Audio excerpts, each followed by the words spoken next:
What's up, guys? If you're not subscribed, please subscribe. Also, please smash that like button on the video and enjoy the show. The Great Pyramids of Giza, they seem to have been built by this lost civilization that understood cycles. Now, if you look at it, it's built exactly on what's called the 30th parallel. What's bizarre, as I was mentioning, that civilizations didn't seem to care just at the availability of water and other things. It was about energetically and being in this certain location. Now, the 30th parallel is an region of Earth that covers this line across above the equator, right? When we look at some of the most ancient sites on Earth, the Great Pyramids of Giza, Eridu, and the Sumerian cities, as well as places like Angkor Wat in Southeast Asia, and some others, they're exactly found on the 30th parallel. Exactly.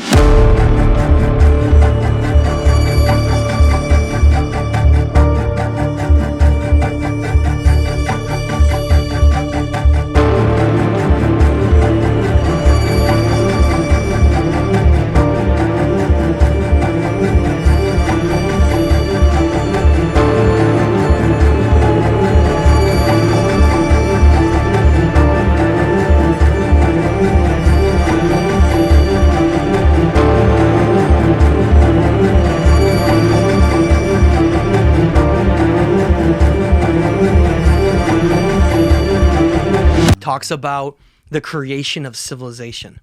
Talks about that things started different than we're told. It would change our entire understanding of all of history. Eridu is a piece that fits into a much bigger puzzle that we're about to uncover that we haven't even done yet. But this, I'm building off of something much more significant than just this. This is like the beginning of something greater we're about to go over. It's a story that has been deliberately hidden so that we don't know it ever exists. And so we think it's a myth and it's not real. Okay. First city. Now remember, in the tablets, so it's the Sumerian king list and Eridu Genesis and Myth of Adapa and Instructions of Shuruppak, I could go on and on. They all talk about how Eridu is part of 5 cities created, right? There's 5. 5 original cities are created in the ancient world, the very beginning, where civilization started. Eridu was the first. The last one was called Shuruppak. We haven't talked about that yet, right? No. Okay. Shuruppak is where this entire thing is about to go in terms of the story, okay?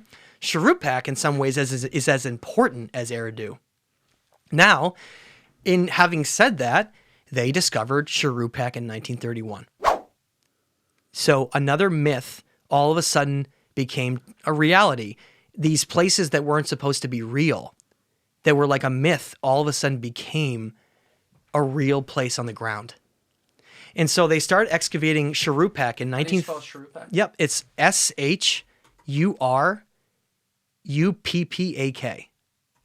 Okay, so they start excavating Shuruppak in 1931. Okay. All right, keep going. Okay. So they started excavating in 1931, and there was, during the excavations, they did some interesting things. Again, they're trying to prove that these things in the tablets, if they could be true, if there's any merit to them at all. And again, this was sort of like curiosity for them at this point. I think it's because when they actually started to find them, then the control system really came into place. Because when they originally went to Eridu, they seemed like they really were like genuinely wanted to know if it was real, which is what that 1946 to 48 little parade thing was they did there, okay? There's an ant on there. You can flick them. There you go. So they find Shuruppak in 1931, and I'm going to pass this over to you, and I want you to see how deep they had to go. And you're going to give me this digital file so I can put this on the screen right now? Yep. Okay.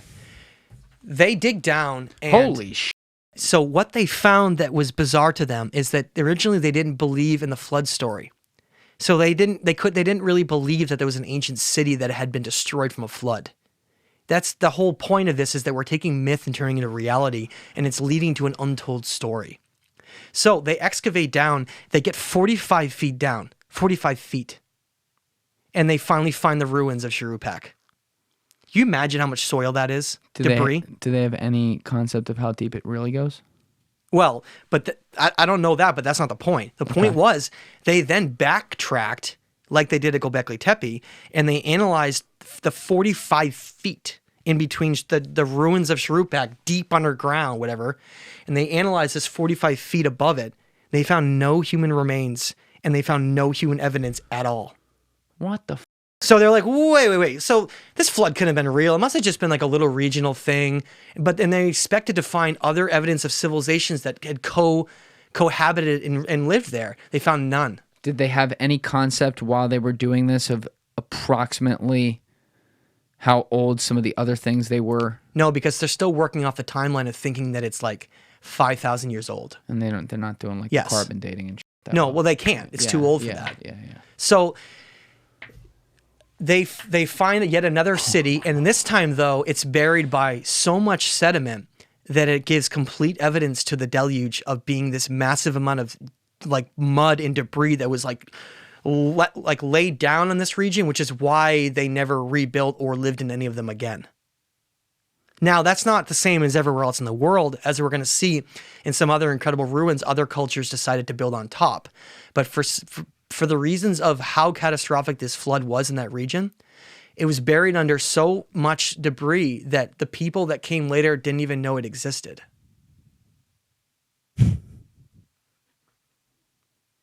Wow. Okay, so this is what got me, and then I started to like sort of blow my mind because I was like, how old is Shuruppak?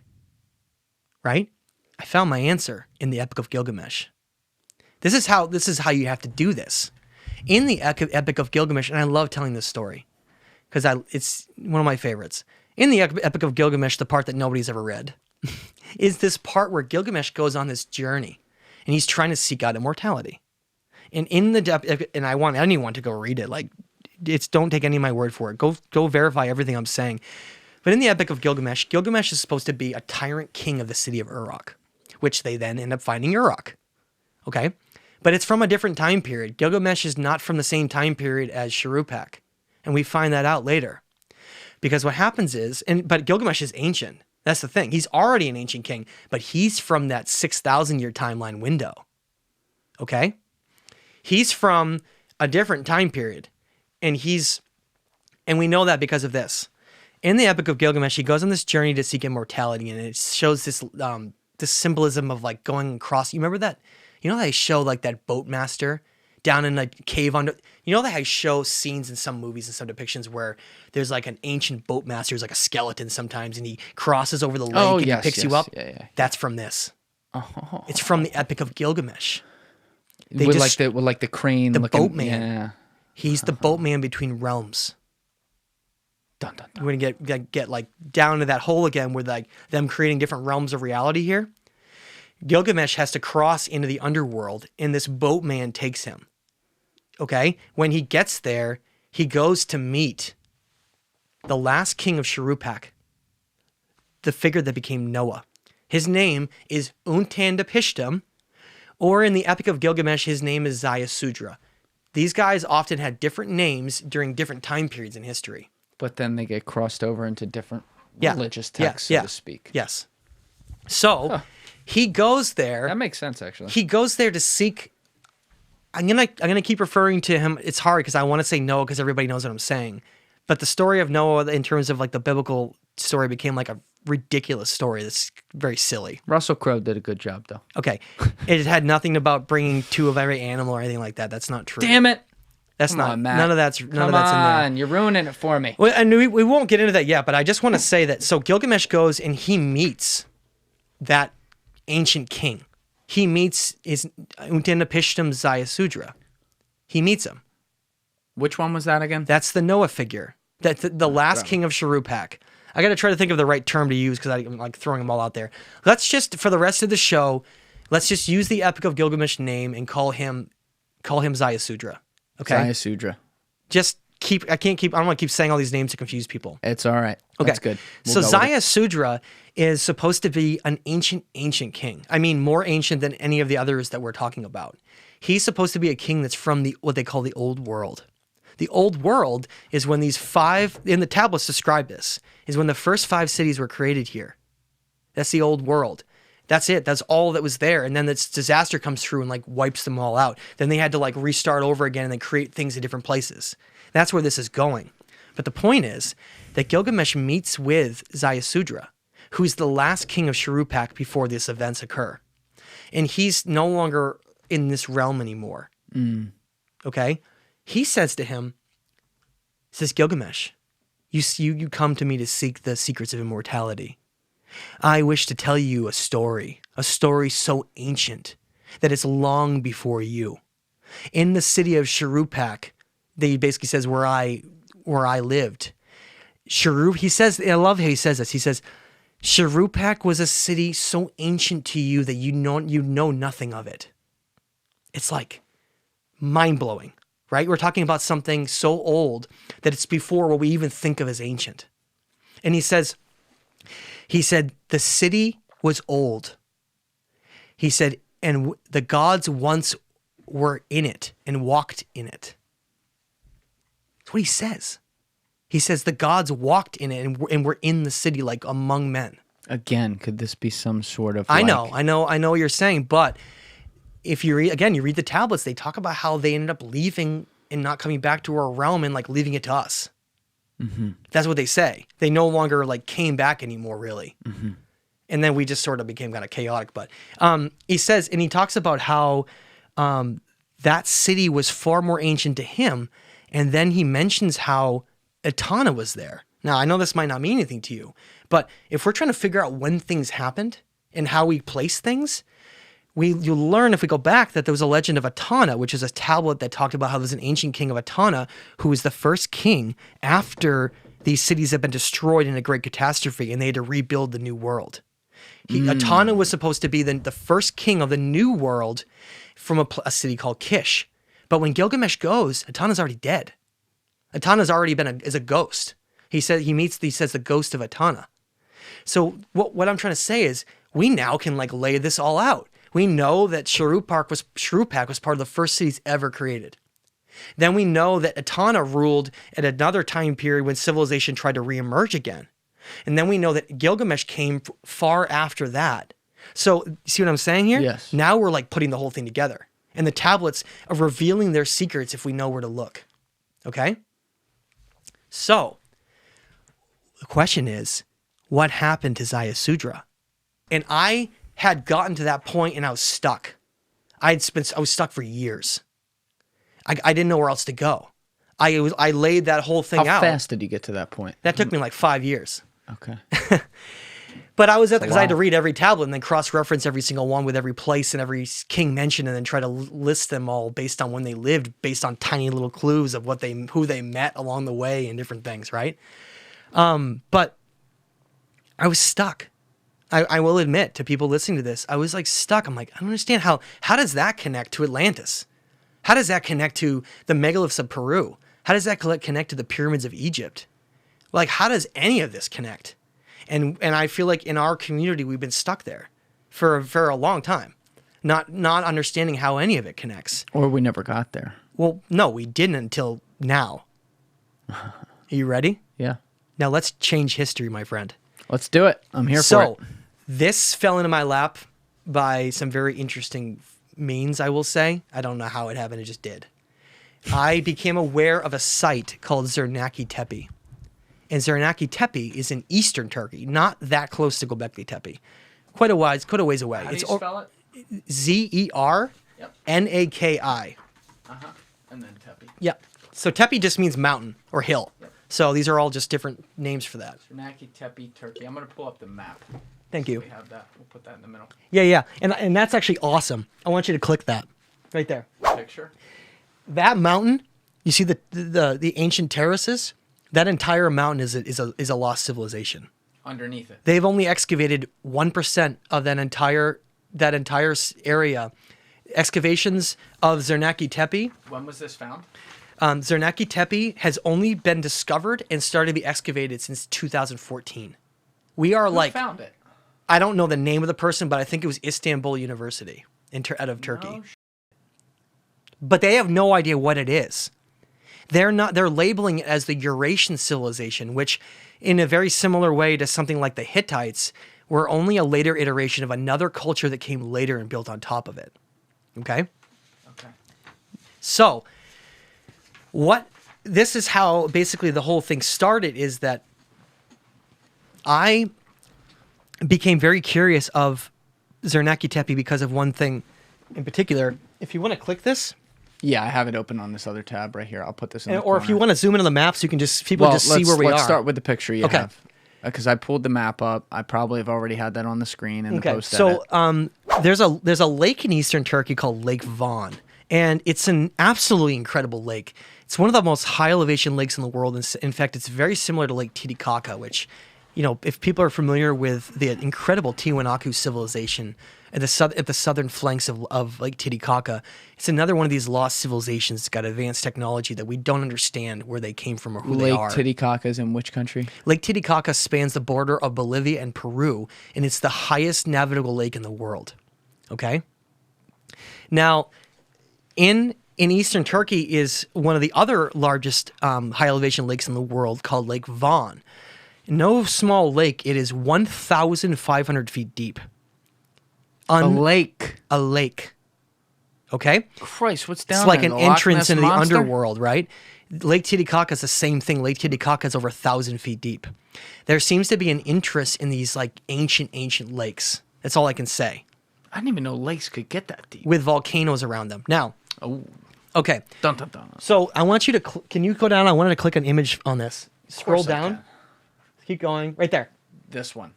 Right there. Click that. All right, hold on. Okay. I'm gonna open this in a new. The number of tabs If- I have is. If oh my God. one of the things that I've been studying for about 6 years straight, and I worked with some of the greatest in the field.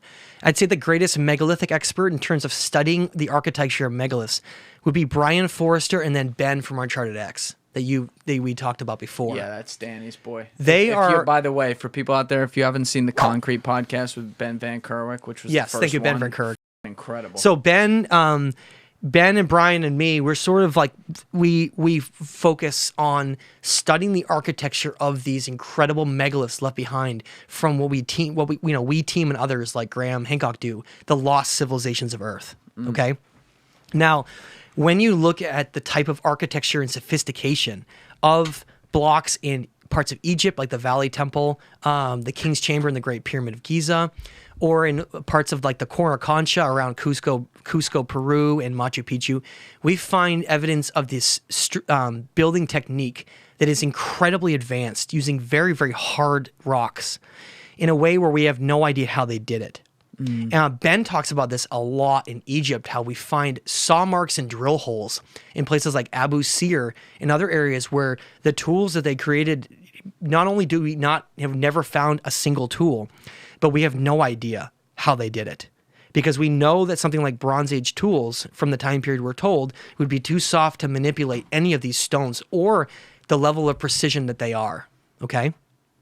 Just, I want to lay that foundation down. Yeah. So once you know what to look for, you essentially see it all around the world. Not everywhere, but you'll see it in a lot of different ancient parts of the world, like Peru, Bolivia. You see it in some parts of Mexico, like Mitla. You'll see it in like around the Valley Temple and the Great Pyramids of Giza. You see it throughout some parts of Turkey that we haven't talked about, like San Simeon. And you see it in megaliths in parts of Greece. Anyway, there are megaliths in these aspects of these civilizations that are all around the world. And I became very fixated on focusing on what they look like and looking for the telltale evidence of them. Okay? That basically became one of the only things we have left, is the whole point I'm trying to make. It's one of the only things we have left to prove that those sophisticated civilizations were there. Because when we're talking about some of the stonework that they did, some of the tight fits we're gonna see in Turkey as well as Egypt, places like in Japan, places like in Peru. I don't believe that we could create what they did today. I really don't think we could. On July 17th, 2014, Malaysia Airlines Flight 17 took off from Amsterdam to Kuala Lumpur. Less than 3 hours later, the flight had disappeared. Soon thereafter, a debris field was spotted in eastern Ukraine. All 298 people on board were dead. Now, in some ways, you might think this crash was just a tragic accident, but the timing of when it happened and where it happened was not random. You may remember that this was months after Russia had forcibly annexed the Crimean Peninsula in Ukraine, and also when the war in the Donbass, the eastern region of Ukraine, was well underway, which is something we know all too well about today. So, in the days, weeks, and months after the disaster, finger-pointing was abound. Back in America, former NASA scientist Harleen Carr was trying to follow the news on the ground to figure out what the hell had happened.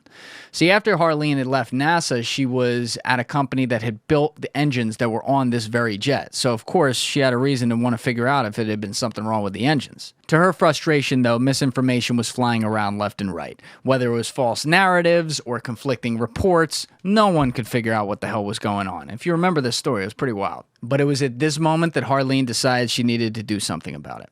So fast forward to 2023, and her company Ground News is now 5 years old. Guys, the link for this is in the description below, and you are going to want to check it out. Why? Let me explain. What this website does is it pulls news stories from around the internet and uses a proprietary data scanner to assign a numerical value of what their political leaning is. In English, it essentially bakes in the bias for you so that you know exactly what you're reading. And the site also does all kinds of other things with this information, including having a section that shows all the stories that the left and right are ignoring, respectively, for that day. So guys, I want you to check out my personal link in the description below and sign up for the site. It is ground.news/Julian Dory. And I say this not just because it quite literally supports the show, but because you're going to love this tool. Now click that link below and let me know what you think. Take, for instance, the Great Pyramid of Giza. It's 2.5 million stone blocks that average between 8 and 15 tons each. We're told that was built with slave labor, but even if that was true, they would have had to lay like 100 to 150 a day. I'm really afraid to go into this because I don't want to get you off track. I know. I want to ask you a lot about this. Okay, so can we come back to pyramids Absolutely. so that we don't lose the other one? Absolutely. Okay. The point is there that these archetypes and architects were so far beyond us that they were doing things that we don't understand today. Connecting to the cosmos, using tools and potential materials. Like, just as an example, just to throw out there, but the granite blocks that are in the King's Chamber, some of them are over 20 to 30 tons above the King's Chamber. That's made with a type of rose granite, and Ben's talked about this, type of rose granite that only comes from 500 miles away. 500 miles away. That granite we know came from a certain quarry in Aswan. Okay? Which means that they were very specific with the type of stone that they wanted to use for these. It had nothing to do with just grabbing whatever was lying around. So there's energetic properties, and so they could withstand time. Various reasons they did this. Now, here's was another bizarre thing to prove Turkey was connected to Egypt. In Karnak, there's a famous travertine block. It's a type of material called travertine. It's extremely hard. Beautiful, though. It's this huge block of travertine that's sitting there. Travertine's not found in Egypt, not found in Africa. Was it ever? No. How do we know that? Because the nearest deposits of travertine is a very rare type of rock. Yeah, I don't know shit about it. The nearest deposits of travertine are in Turkey. But could it have been? No, because there's always remnants of deposits left. You can't just exhaust an entire deposit. It just means it's not economical to mine anymore. I'm actually a miner, someone that likes to prospect and create gold. And so it's like there would be evidence of those elements existing somewhere, and they're never been documented there. Meaning that they carried a multi-ton block, or moved, I should say. I shouldn't say carried. I should say moved. A multi-ton block over 1,000 miles. So you want to say 500? You want to say 500 for Aswan in Egypt? How about 1,000 for Karnak? So the ancient world, they didn't do anything like we think they would do. They were like on a completely different level. What you're saying is they had capabilities that we can't process. Exactly. So let's go find where that story goes and how it connects to Atlantis and the ancient Athenians. Okay. So in the image you have of Zernaki Tepe that you had up a second ago, the type of megalithic blocks they're uncovering there shouldn't be there. They should not be there. That type of sophistication is something we only see in like Egypt and in Peru. It's very, very interesting because it seems to come out of nowhere in a region that has nothing around it relative to that. Okay. And I'll tell you why in a second. There's a whole explanation for how this emerged out of nowhere in this region. So Zernaki Tepe was the first thing that triggered me to something going on. I've been studying Zernaki Tepe for 6 to 8 months now. But it was the only... This is relatively new. Oh, yeah. This is all super, super new. But the foundation had been laid for this to all happen, right? Yeah. So I become aware of Zernaki Tepe, and I was like, what is this? because they found an ancient king list at Zernaki Tepe that was written in cuneiform and had connections all the way back to Sumer. And the whole thing was getting kind of bizarre because that's quite a ways from that region up there. It's in far eastern Turkey near Mount Ararat. And I want people to remember Mount Ararat. So I'm scoping out Zernaki Tepe, putting a lot of stuff together. I was going to do like a whole workshop on it until I realized it was only one tiny little part of something much greater. And that came when I discovered two other major sites that are just being uncovered now. And I mean just being uncovered. One of them, called Kerkwyk, was just found in 2017. Okay? These are, as far as excavation goes, this is brand fucking new. That's why I'm saying that's why this is so exciting. But you know what's good? And maybe this is totally like, way too innocent on my end because I'm not in this world. But they're being found. Places. Yes. What was the first one you said? University of Istanbul founded and whatever. So there's places that aren't necessarily like Oxford or something like that that you think, ooh, maybe it's Masters of the Universe. And people are looking and people are finding and they're being announced. They're not being covered up at this point. Announced is interesting because I don't really know anyone that knows about these. Now, well, how did you find out about it again? Just randomly. I was looking. Define randomly. I would say that I think one day I was looking at megaliths and some picture of Zernaki Tepe of the blocks there popped up, and I immediately identified it as being, what is that? And then a long story short, stumbled upon the fact that it was a new site that had just been uncovered. Have you talked to anyone who's been on the site? Ben hasn't been there yet, but he knows about it. I talked to him last time I spoke with him. And has he talked to someone who's been on the site? No, his answer was that there's a lot of incredible sites that are being uncovered in Turkey right now. Well, that narrows it down. Okay. Okay, so... All right, continue. Yeah, so I start really looking into everything I can on Zernaki Tepe. The level of sophistication there is just... It shouldn't be there, is what I'm saying. And the fact that there's ancient king lists that mimic Sumer got my attention. And so, but I kind of sat there with it. I didn't know what to do with it. I wanted to just talk about the megaliths and talk about how it's basically a mountain over the lake. It's very cool, actually. Do you want to go to the map really quick? Sure. The actual map. You tell me, sire, I shall do. The Google map. No, you were just on it, but you can do it again. Well, let me open up a new one because there's some of these images I'm going to forget, though, because it resets. Like, the number of tabs I have for this episode right now are fucking insane. And for the purposes of this, let's just leave the lake. So Lake Von. Just type in Lake Von. How do you spell VAN? Oh, that's easy. Lake Von, Turkey. Yeah. There it is. Okay, so it's not a Turkish ass name. All right, so put on that for a minute. Terrain. Like that? Hold your mouse over. Oh, I see. Oh, there's choices. Yeah. Wait, why? You hold it over it and then you click it. Terrain. Okay. All right. Oh, so, shit. Look at that. Mount Ararat is right there. Mount Ararat is less than 100 miles away, and that's an important point I want to bring up because that's the key between this. Now, so here's Lake Von. In Lake Von, Zernaki Tepe is located at the northern end of the lake, and I had initially not known anything else was there. Nor did really anybody else, I think, to be honest. It wasn't until I started studying the lake. I could not get past it. This is what I stay up at night with, by the way. If people want to know what keeps me up and why I can't sleep, it was Lake Von in Zernaki Tepe. Couldn't have guessed that, Matt. And so I'm just sitting there, kept up at night. I'm like, how does this one isolated site have this kind of sophistication and be connected to Sumer and have nothing else? It didn't make sense to me. So I went on old maps and Google terrain, and I just literally searched the entire lake. I went around, zoomed in, and went to every part of the lake looking at images, and then two places popped up that turns out related that they don't know are related. And that's what got so exciting about this, is that the first place I want to mention, and I'm going to save the last one for last. Okay. The first one is just absolutely incredible is called Cavus Tepe. Cavus. Ironically, there were many people online that shared images. You'll find this funny. That shared images of Cavus Tepe recently in the last month or two that didn't know they were Cavus Tepe and thought they were Peru. And they were using it as an example to say, look, this is the best sophistication of any megalith in the world. This is from Peru. Not knowing it wasn't Peru. It was Cavus Tepe, Turkey, and part of this unknown civilization they didn't know. All the way across the world. Yes. God. So when I discovered Cavus Tepe, that's when I knew.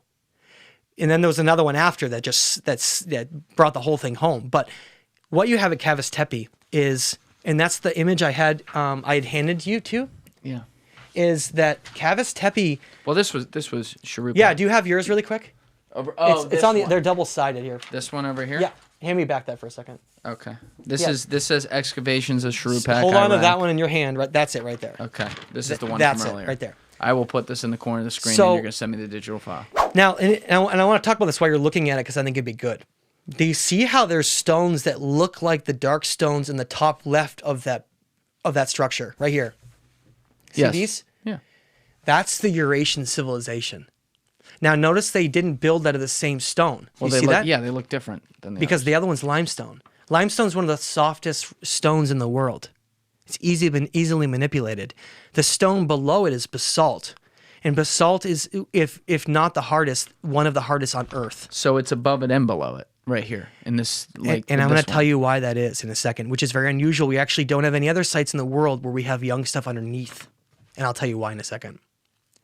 So those blocks are, and I am telling you this as someone, and Brian would echo this, and I'm sure Ben would, but that's among the finest, if not the finest, stone masonry in the world, right there at Cavus Tepe.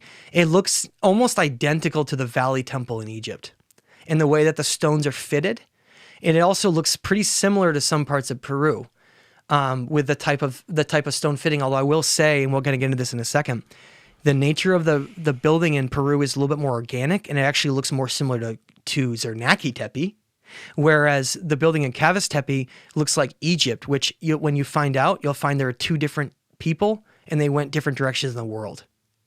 Mm-hmm. But what the point I'm going to make, and we're going to get to in a second, is that this was the starting point of an entire new civilization that became the most advanced civilization in our planet's history. Starting here. Now...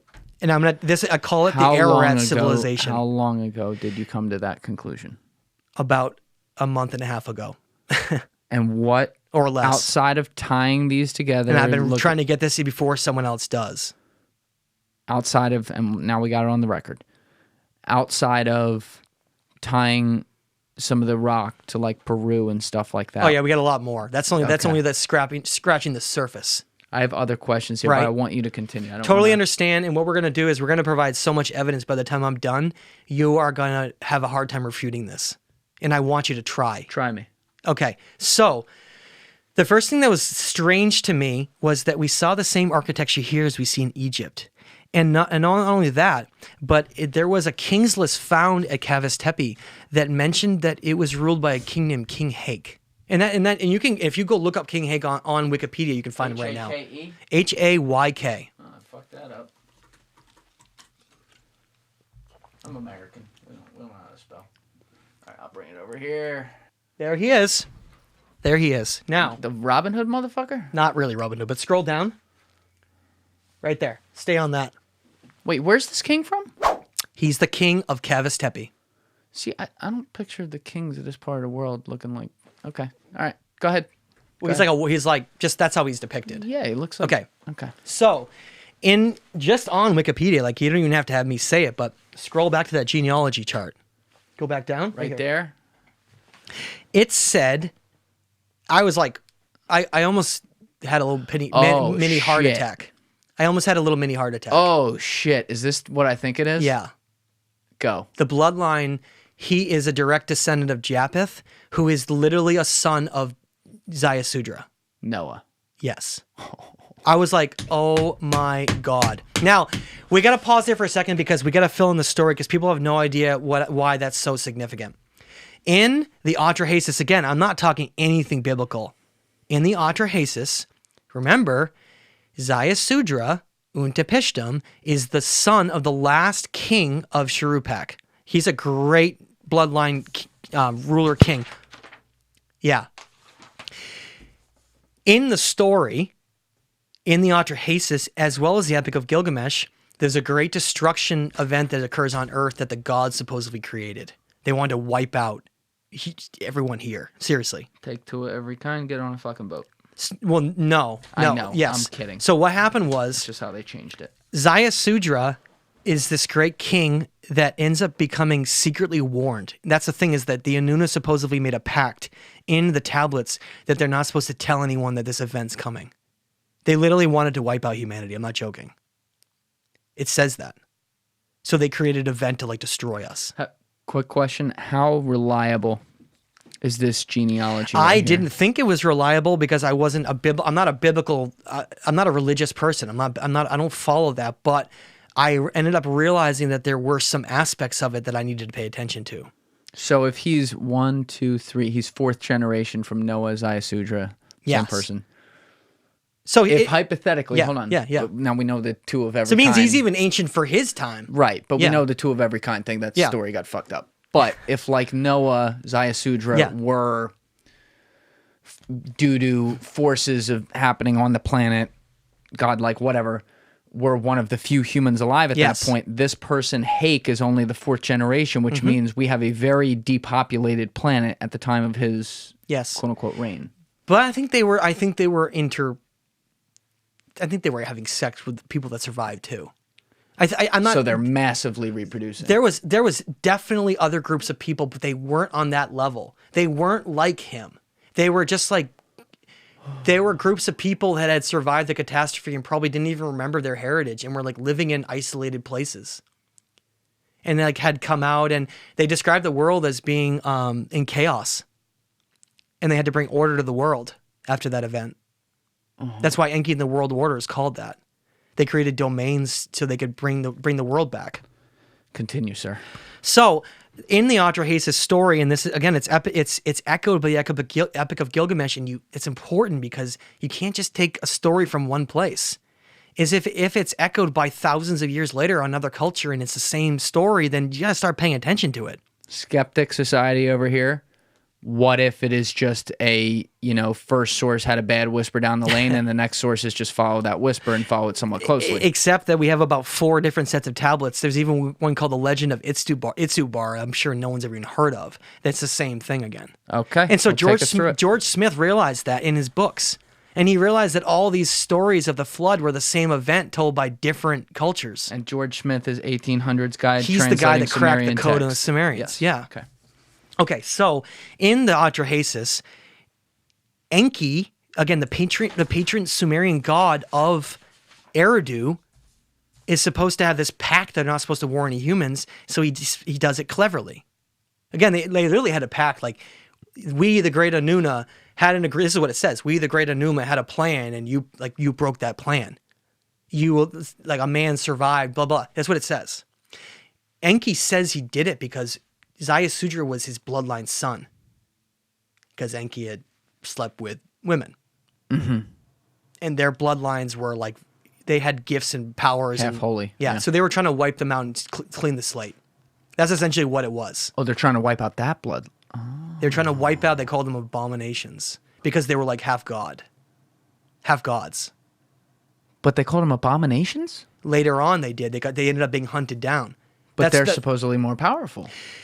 We're going off on a whole thing, but we can go down and talk about the sons of Anak another day. If you want to pull us back, pull us back. I will for a second. I just want to say there ended up being a later time period where they were hunted down. Okay. And then the last of that group was known as the sons of Anak. And they were in the area that it relates to the story of Moses. It's not the story we know. If you read Deuteronomy and a book of Numbers, it's like, I wish people would read their own books. It's like insane to me.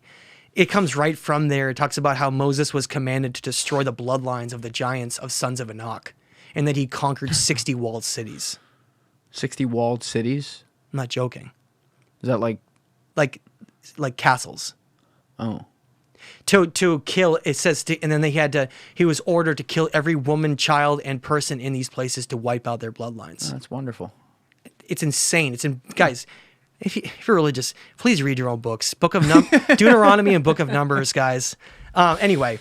Yeah, they are. Look, the Bible is a vicious book. Yes. It is Old and New Testament. Okay, so in the Atra Hasis, I don't want to lose track too far. Yes. Enki secretly warns Ziusudra because he says that it was his bloodline. That's why. That it was like his son, almost like one of his ancestral sons. Okay? He instructs him to use what's called bitumen, which is so bizarre because we use bitumen in all kinds of construction operations and building today. But he knew about bitumen so far back that it brings up questions like, how could they possibly have known about bitumen? Do you know what bitumen is? Nope. It's a combination of different things that create like a type of adhesive that is the toughest thing you can in the world. It's what they use What for... does it use? Yeah. Basically, they use it to blacken out and seal things so that nothing can get in. It's like almost like a tar. So he commands him, he has to build something to survive what's coming. That really is true. He tells him he must build with cedar planks because cedar planks are the only thing that'll survive this type of event. And it's just funny because I'm a farmer, believe it or not. I grow vegetables. I grow vegetables. I love growing crops. Vegetables. You do a lot of shit, man. And I had to build raised beds for gardening. And in building raised beds, you find that if you use the wrong type of wood, it rots like right away. And it doesn't do anything. And so what you find is by far the most high quality thing that exists for wood is cedar. It's like a super wood. It never rots. And so they had the cedar growing there, and he commanded him, he's like, the only way you will survive this event is if you do exactly what I tell you. This is what's so wild about it. This can't be just nothing. It's a real being talking to him. He says, build it exactly these dimensions. Seal it with bitumen like the darkness or something, like basically the Absu, he says. No light can get in. He's anticipating an event that's so crazy that it's like everywhere. It's above, it's below. They have to like isolate themselves in something. That's what he's talking about. Okay. I'm tying this to something you said. Go ahead. Okay, so he tells him very detailed descriptions on how he has to build something to survive a coming event, and that he has to bring his entire family and then just his local animals. So that's where they manipulated the whole thing into like a stupid story later. Remind me the approximation of how many years back we are with this. That's the hardest thing. We know it's not right before the Younger Dryas. And that's what the hardest thing I've come to realize is that... So it could be way back. This is like 50,000 years ago. Okay. Yeah. Okay, but... Or maybe older. Like maybe 100,000 years ago. I know I'm going to lose people. It could even be older than that. I know that's insane, but... You know what theme I was tying it to my head? Because I figured it was unrelated. I figured this was on a way different timeline. But when you were talking about like... It's getting all mixed up right now, but I think it was Göbekli Tepe. Yeah. Where they had the stone that could close in. Yeah. Above. Like they were going into a bunker. Yes. This is a very similar theme. It is. It is because they later had to do that to survive. Because not every event was the same. Some events were different than others. It had to do with the interaction of the earth with different things. But this event in particular was related to more of a catastrophic flood. And it's always called that, the Great Deluge. Now, I don't believe it was based on rain entirely. I think it was based on like a tsunami. Because look at Eridu's got seashells on top of it. Persian Gulf is right there. Yes. It makes more sense that we had tectonic movements and enormous amounts of water. Now, where are we in that region? If you go look at a map, we have the Black Sea right above it, and we have the Persian Gulf right below it, and then the Mediterranean on the other side. If you were to get a massive influx of water, all three of those water bodies would flood. So I just type in, can I do Black Sea? Is that good enough for you? And then just zoom out. Yeah. So here we are. Here's Iraq, and here's Iraq right there. I can't talk and point at the same time, I guess. Yeah, no, it's good. And then here's Eastern Turkey. Now notice it's surrounded by massive inland lakes and different things like that. I think that's why that region talks about the flood so much. Because I think what we saw is that... the lakes are the result of the flood. Combination of a lot of different things. But we're talking about what it states is that there was so much water that's why there was 45 feet of sediment on Shuruppak. Because if you go across an arid land with a massive event like this, that arid land is not going to have a lot of vegetation, and it's going to pull all its material with it. It's called sedimentation. Okay, and so that's what we're talking about here is that so Enki tells him how he has to build this craft that is the only way that they're going to survive. And he tells him he has to survive. He tells him that it's like critical for humanity. Yeah, but he's also like giving him the keys ahead of time as to how to.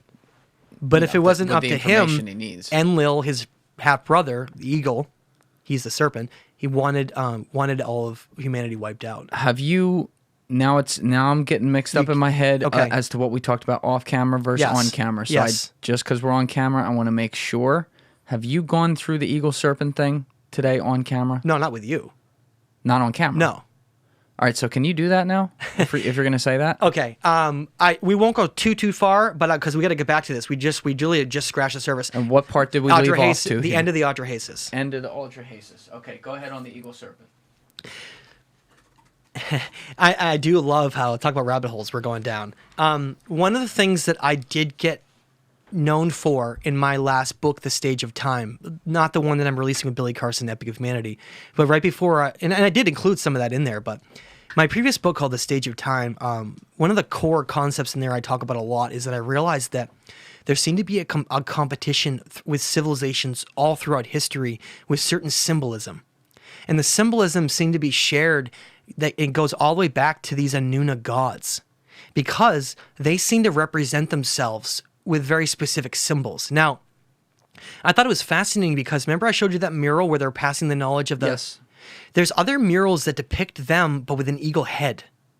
Well, there was an eagle on the top of No, but this is different, with an eagle head. Like their mentality. Yes. And what they were passing wasn't the same thing. I've come to the conclusion that what they were passing, because they were depicting that, they never do anything by accident. They were depicting the knowledge of war and about how to create a different kind of civilization. Because what we find out is that Enlil had a son named Ninurta. Ninurta is the same person who became Nimrod in the Bible and is also the same individual that became the Byzantine eagle of the Roman Empire. There are these powerful influences we seem to be able to trace around the world of these specific mentalities, and it can't be a random coincidence because there ended up being this almost war against the two. And we know that especially with the Americas.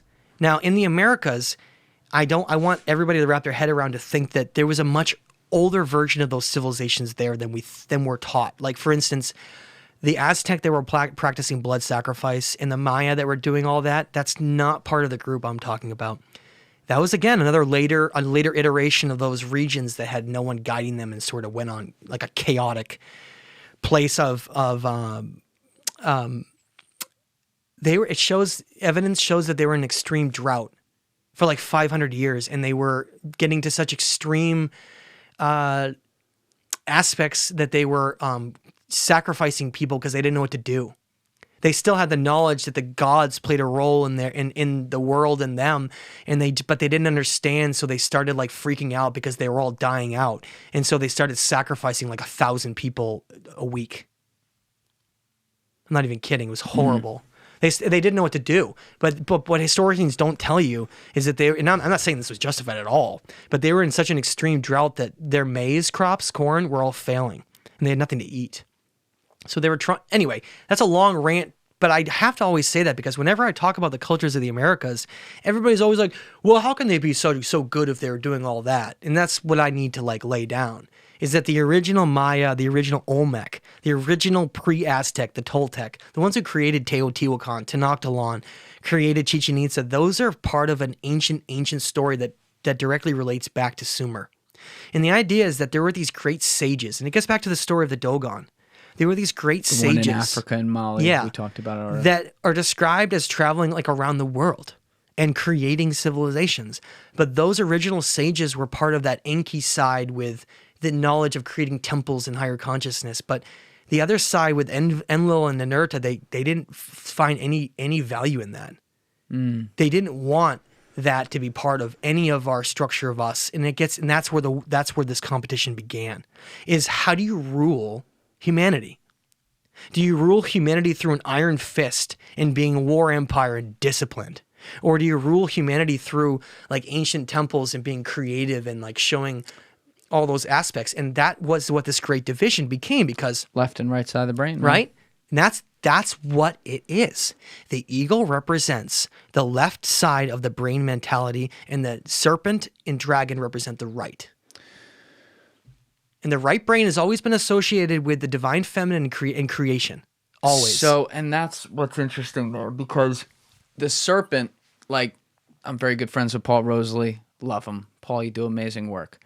I don't fuck with snakes, though, right? Like, that guy fucking loves snakes and everything. Not real snakes, though. I understand, Okay. but, like, you know where my head goes. Okay. I think serpent, I think literally, Yeah. devilish shit, right? Yeah. What you seem to be saying is that it's the other way around. They ended up inverting almost every symbol after around the Holy Roman Empire period. That's where I've traced it. Is that people don't know is that the Roman Empire used to be a non-monotheistic civilization, meaning that they didn't believe in a single god. That's called monotheistic religion. Romans used to believe in the planets being gods, and they used to worship them. Okay, and they believed in like more of the old ways, blah blah blah. But the point was that when the Roman Empire was collapsing, there was a man named Constantine. And Constantine ended up having this brilliant idea where they would restructure the Roman Empire in where? Istanbul, Turkey. Son of a bitch. That's where it started, was Istanbul with Constantine. That's why it was called Constantinople. Constantinople, yeah. Constantinople, thank you. And so Constantine was brilliant. He's like, okay, so how do we control everything? And they were like, well, if we rewrite history, we can write the future too, because who controls the past controls the future. And then they also realized, well, we can't really have people like reaching higher states of consciousness through spirituality and through these teachings, so let's also take over religion. And then we can have the trifecta of what was supposed to be is in that mural, remember? Mm-hmm. The priest and the king. It's exactly what they did. They created that in a completely different way. And what they did was they then turned into a monotheistic religion. And instead, then they started like persecuting anyone that wasn't a Christian, remember? Yes, and this is what happens with religion. And then the Christian wars took off. Yes. But then what they did was interesting is then they burned the Library of Alexandria. And then what they did is they went around the world and systematically destroyed all the ancient groups that were pre-Christian, such as the Gnostics. And that's the entire reason why the Dogon ended up in Mali. Because Egypt was under religious persecution from not only the Romans, but other groups. It was like there was a war over the ancient ways versus the new ways of thinking. And so the Roman Empire, the Crusades by the Christian Empire, was not about just converting people to Christianity, but it was about literally destroying any echoes of the past. Yeah. And so to this day, we don't know how many ancient things were really destroyed. See, this is where I always say this, and I don't attack organized religion. I think most of the people who have organized religion as a big part of their life use it for all the right reasons, and it's a beautiful thing, and it's a personal thing. And so I think it gets aggressive to do that. But for whatever reason, and it was heavier in the older times. I think today it's lighter for the most part because of civilization moving forward with some things. More acceptable and everything. But, there's that back 10% of people who just use religion for power. Yeah.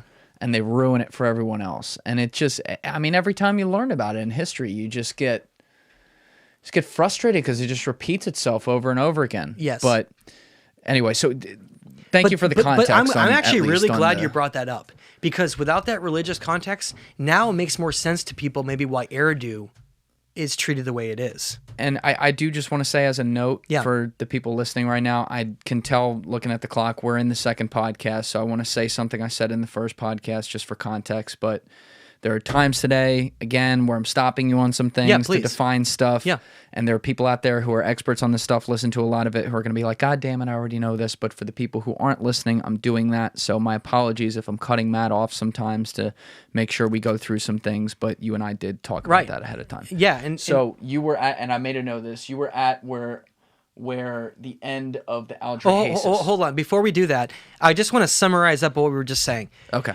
In the knowledge of what I just said, what we find is that there were civilizations that were emerging in the Americas that just sort of came out of nowhere. Graham Hancock talks about this all the time with the Olmec, how the Olmec are this incredibly mysterious group that seems to have African origins, and yet we're told that the only migratory patterns of ancient people came from through the Bering Strait.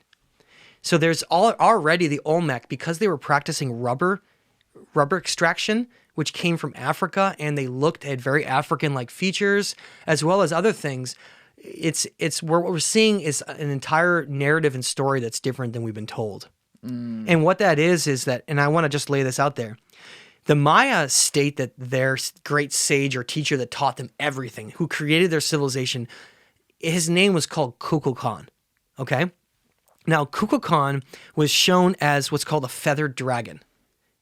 It's not really that. It's a symbol. But remember, getting back to Enki. Enki's symbol was the dragon and the serpent. It was his symbol. It goes all the way back in the Garden of Eden, where the serpent tempted Eve. That's him. That's just written from that perspective, because Enki he's Prometheus. He gave fire to humans. He's the reason why we all the forbidden things that we became was him. And he became demonized of the greatest degree. He became this Satan demon figure. Okay? Because, remember I told you they assumed roles in different parts of reality? Yes. He ended up going in the underworld. Alongside his negative counterpart known as Nergal.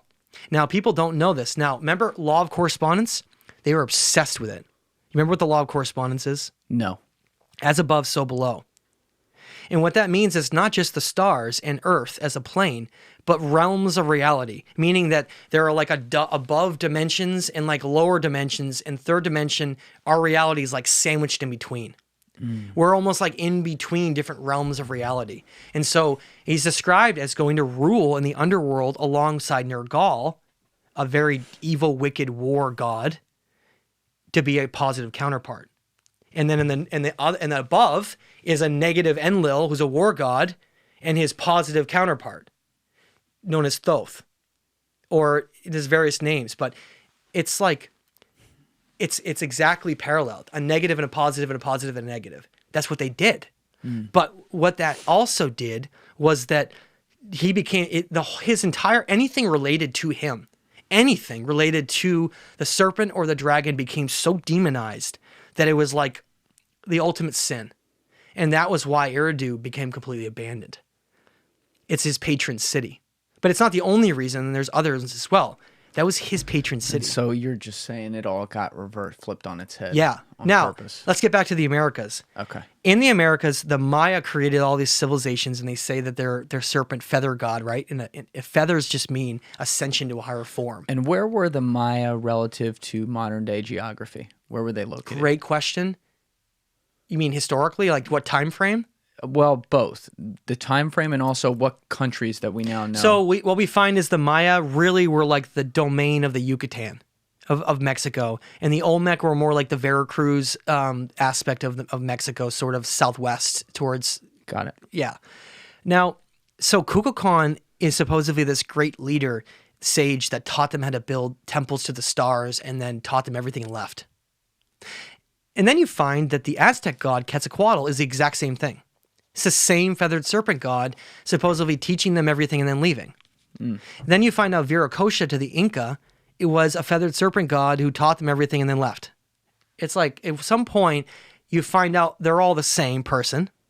So Kukulkan, Quetzalcoatl, and Viracocha, they're all the same. And you find out that they were just the same influences all around the world. Now, this is what the point I'm trying to make with this is, it was all influenced by the same person, a feathered serpent god, teaching them about higher knowledge of consciousness and everything.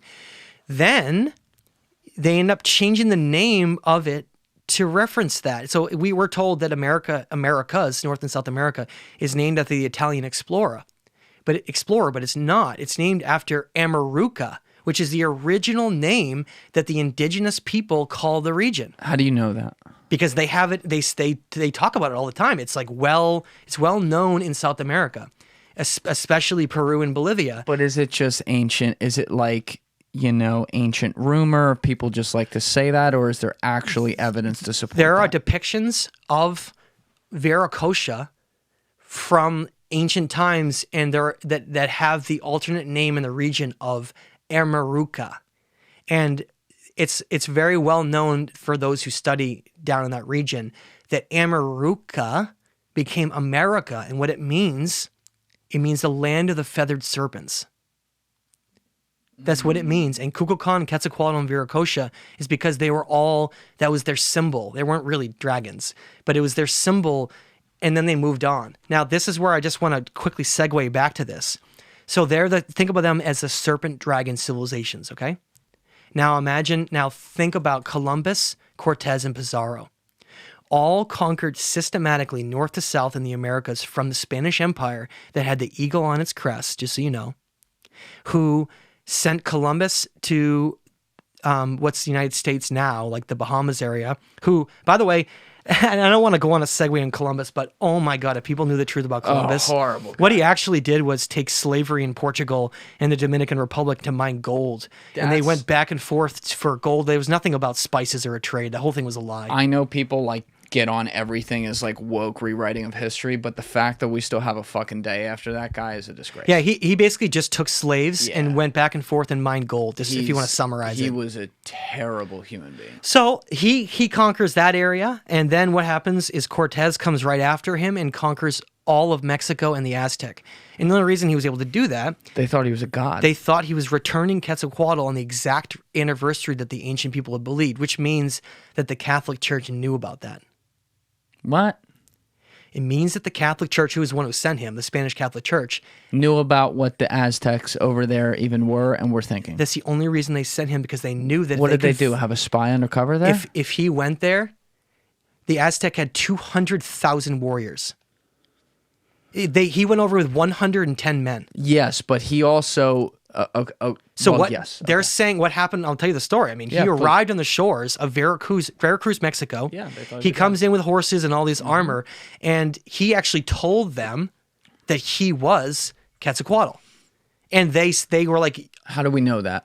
Because they said to him, "Are you Quetzalcoatl?" He just said yes. That's not that hard, though. Okay, but... He could just be like, yeah, sure, call me that. But he came at the exact time that Quetzalcoatl was supposed to return as a prophecy from thousands of years ago. Now, I understand that would be a fucking unbelievable coincidence. The year he's supposed to return. But how would they have known that, where he came from? Because they'd already been there.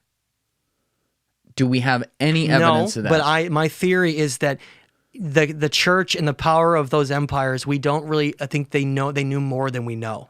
They knew about these old ancient gods. They knew about some of this, and it was only kept, though, in the highest priesthood and the highest echelons. And you might be right. You may very well be right there. But how that was... Because they knew that there was tons of gold. Because but we're also talking about the same people who, and at this point it was past that point, but like they thought they were, fucking traveling to India when they first... I don't think that the story of them saying he was looking for a spice tree is right at all. I think that's a front. What I think that makes the most sense is because they knew how much gold was in specifically South America. Most of the gold is around Cusco and Peru area, but there is gold in Mexico, and there is gold in, especially like Columbus found it in the Dominican Republic and Puerto Rico. Okay, so they knew it by the time Cortez got there in 15-something. They knew it based on the previous expeditions that there was reasonable evidence that there was a fuck ton of gold. And they probably also knew that there was a prophecy of the return of Quetzalcoatl from already visiting and learning about that, is what I imagine. Uh-huh. How else could they have known all those resources are there? Because they ended up finding what was at the time the greatest catch of gold on Earth. Peru was the richest area of gold on the planet. And it wasn't until South Africa they discovered the massive reserves of gold under South Africa that they found other places. But Peru had absolutely incredible wealth of gold. I mean, so much gold that, the ancient El Dorado myth? Cusco was that place, and when they first arrived in Cusco, it literally had gold. Just was things were like not. I'm trying to say paved in gold, but they were like covered in gold. You called it a myth, though. Well, because they never were able to prove what El Dorado is. I know, but like Francisco, I'm obsessed with El Dorado. Francisco de Orellana. Yeah. I mean, he reported what he reported. Oh, I know, and because it's in the thing. I think the reason there's like a complication in that story is because they stole it all, and so the story is that, and I don't want to go too far offhand, but Cortez lands in Mexico, pretends he's Quetzalcoatl, captures Moctezuma, their leader, this is how it went. This is the only reason they defeated them. I don't know if you know this story. He captures Moctezuma, holds him for ransom. Then, of course, all the people realize he's not really Quetzalcoatl. Yeah, and then they all got sick, too. No, well, yeah, but then he executes. Oh, yeah. He kills Moctezuma, their leader, and then he subsequently goes to the Aztec at the time were living on an island called in Lake Texcoco. And they were living on an island that only had land bridges across it. It was this huge lake that's shallow. It's where today Mexico City is. And so what they did was they closed off the access and exit points to the civilization on the island and starved everybody to death. And made everybody have no water, and they all died. Literally, they caused a starvation and death. I think it's reported to be 100,000 people in Tenochtitlan. So that was how they conquered the Aztec, was being very, very clever, because they knew that in open battle they would have lost. So they went to battle after the people in Tenochtitlan were all dying of thirst and hunger. Then they charged in with horses and armor and then just killed everybody. And at this point, did they have more than 110 men? No. They were still... I think it was 146, if I remember correctly. And they lost like 2. How long from arrival to starved them all out and came in and killed the rest? I think it was a couple of years. But I mean, what we're talking about here is imagine an army of 140 or so people on horseback killing like 75,000 soldiers or 100,000 soldiers. They described them as cutting them down like cattle, like farm animals. Now, relative to a lot of the stuff we're speaking about today, this is not that long ago. No. This is like 500 years. It's the reason I'm saying all this is that then right after that occurred, Pizarro conquered South America with the Inca. Same thing. They captured their leader, Atahualpa, held him a ransom for gold, but this time he said, because they knew the gold all came from there, he told them he wanted to fill an entire room with gold. Like tons of gold. And they had it. And they knew it because of Cusco. So, but they couldn't invade Cusco yet because it was still being run by the Inca. Wait. Hold on. You lost me for a second. I'm keeping it all straight. Someone saw Cusco. Somebody they were exploring South America. I don't think it was Pizarro. I think it was one of his scouts on a mountain saw Cusco and saw the gold. And then reported back to him. And then they're so smart. They knew, just like Cortez knew, that there's no way they could have conquered the entire Inca. They were just a massive army. So they captured the leader, pretending they're going to be in talks, held him ransom for all the gold, and then killed him. Problem was that Atahualpa was the last of the royal bloodlines of the Inca. And when he died, the entire Inca Empire went into chaos. So then they stormed Cusco and stole all the gold. And they came back with thousands of tons of bullion. One of the greatest wealth transfers in human history. And the reason I'm saying all that is, as horrible as that is, but all of a sudden what we saw, remember, the crest of the flag of the Spanish Empire was the eagle. And what we saw all of a sudden is in Mexico, the flag of Mexico today is the eagle eating the serpent. And it was a representation, subtly, because they love doing this. They love putting things subtly on our flags and crests. And they're like, you guys are too stupid to figure it out. I think that's what they think. And so they put it right on their flag and crest to say, like, look, we conquered all of you. That's what it was. Literally, the eagle is saying, we conquered all your serpent civilizations, so grand in your past and all those things. We just conquered all of you. And then the eagle went on to basically dominate every war empire throughout history. And we became largely a war and empire civilization after that point. I mean, what's to say we weren't before that in a lot of ways, though? We don't see evidence. So before the Younger Dryas, how do you explain Cortez? Before the Younger Dryas, in ancient writings and text, we don't really find evidence of much war. Right, but I'm saying, like, before this eagle serpent switcheroo happens in 1600 area, I mean, it was all war. Oh, that's the thing, is that, of course, by that point, remember we talked about the energy of a cycle? Remember last night? The energy of cycles? Yes. Even the Aztec and the Maya were just a shell of their former self by that point anyway. If Cortez had tried to conquer them 100 years later, it would have been a totally different outcome. Or 200 years later. It's like they were already a broken version of themselves that was doing blood sacrifice and turning into war. And you want to know another thing? You want to know what the Aztec warriors were called? the Eagle Warriors. And there you go. That platform, the Jaguar and Eagles I told you about at Chichen Itza, shows that they became like corrupted by later influences. So, I mean, we just went off on that whole thing, but that's what comes down to is that there was like a competition of ancient civilizations and different influences throughout history. Okay? So let's try did you cover everything you wanted to in the Eagle Serpent for now? Yeah, I will just say though is that we see serpent depictions all throughout Mesopotamia, Iraq, Sumer. It was the most, and eagle. They were the two most ancient symbols of our entire of our past. And they're diametrically opposed to each other in symbol. That's the whole point, though. That's why they were created. They're just archetypes of realms of reality, and duality and polarity are. Remember the universal laws I told you have to follow? Those are constants in the universe. Fill me in again. There's constants that exist in the universe, like laws. They're called universal laws. Duality, polarity are constants in the universe. Means that there always must be a good and a bad. There always must be the two sides. And so they're just For every fulfilling action, there's an equal but opposite reaction. They're just fulfilling roles that are supposed to be filled. That's it. That's it. We can't hate on how things have gone because honestly, it's human nature. It's just human nature. Yeah. Okay. So let's try to swing back again. We were talking about Atra the Hasis. end of the Atra Hasis. Yep. So just as we're getting back into it, because I don't know how long it was, we just went on the tangent. Is it nighttime already? It is, but we're good on time. Fill people in on what you were talking about just very quickly on the Atra Hasis, so we're caught back up. So I know we talk about going. I don't think I've ever gone to so many topics. This is great, man. I love it. So we're gonna get back to the Atra Hasis. So he's told to build this unsinkable, incredible craft because he has to survive an event that is incredible, right?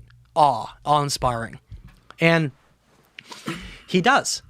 He builds it, and it talks about how he goes to the other elders of the community to help him, but they don't believe him or go with him. Isn't that interesting? The other elders help him, but none of them go, and none of them believe it's going to happen, and they all die. So he builds this craft. It's crazy to think about. He builds this craft. He takes his family. He's got a wife. I think he's got like 2 kids. When you say craft, what are we talking? It is a boat. That's true. Yes. Not a starship. I know. Some people have asked me that. No, it is a boat because it's described in great detail. You just see fucking Noah going, pew! I know, right? Right out. Yeah. No, it's described as using bitumen and using cedar to create like an unsinkable craft. Yes. Okay. You said this. Yep. So he brings his family. He's got sons and daughters, right? But specifically 3 sons. That's very important for us to get across. He specifically has 3 sons. Why do you say specifically? Because that's what this whole story goes with Japheth. Remember? With King Hayk? I know. Yes. Okay. Now we're back. Now you're back. We're back. Okay. I'll put that genealogy in the corner of the screen again for people. So, in the story, he lands on the only place that has land at that time in the region. It's described. They sends out the doves and they don't come back until he lands on Mount Ararat. It's true. Now, for those who don't know, Mount Ararat's a big mountain.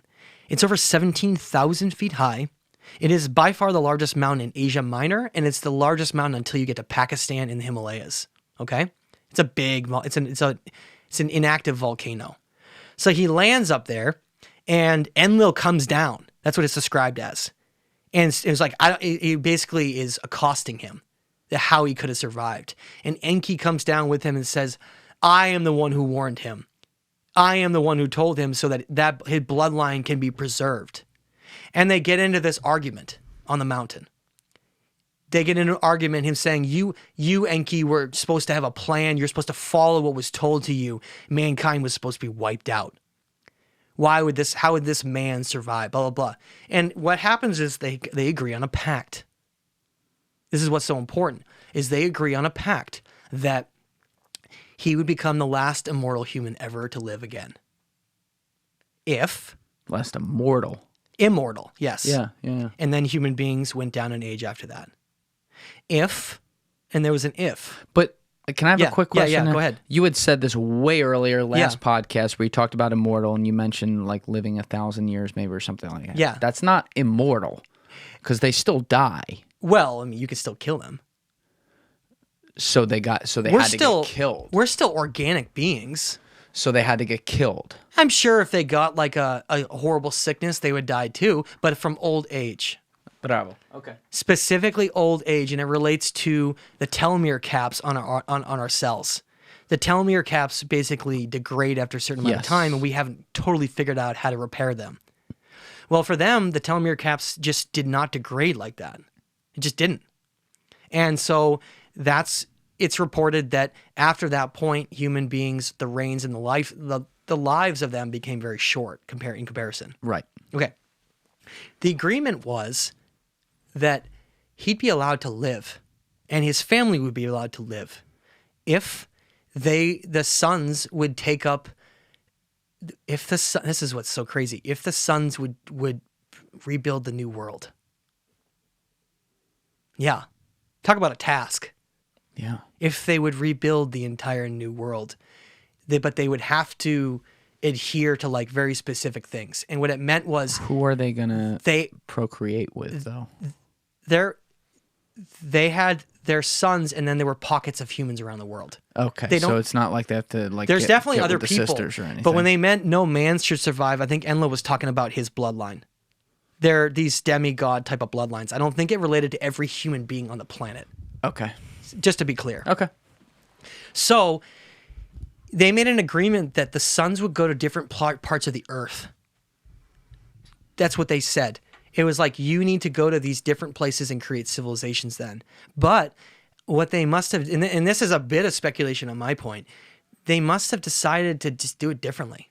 Because all of a sudden, for the first time, we see the rise of megaliths. Before, to be clear, these structures in Mesopotamia, in Iraq, these cities, they had specifically wanted them to use brick. They, for some reason, energetically, they really preferred brick, but brick doesn't last. Maybe they didn't care about that back then. I don't know. But they initially had built everything in brick. And then all of a sudden, after this event, we see the rise of megaliths with stone out of nowhere.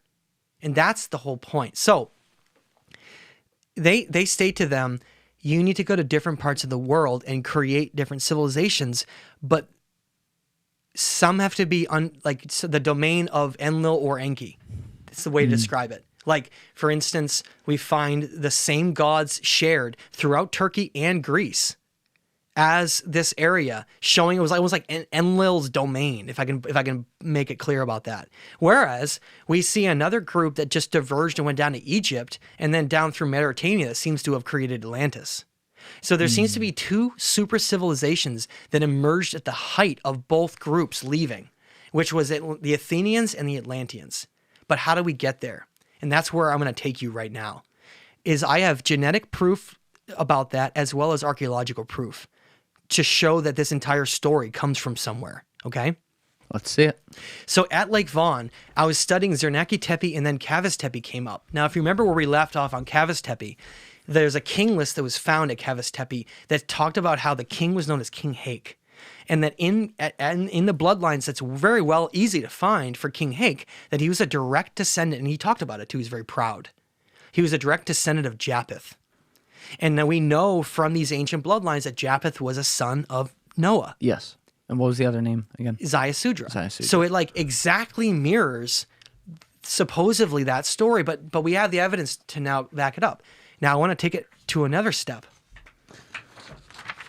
In 2017, this is a discovery that I don't believe anybody knows about this, even Ben. I'll put this in the corner of the screen. Even Ben. Well, he knows now. Yeah.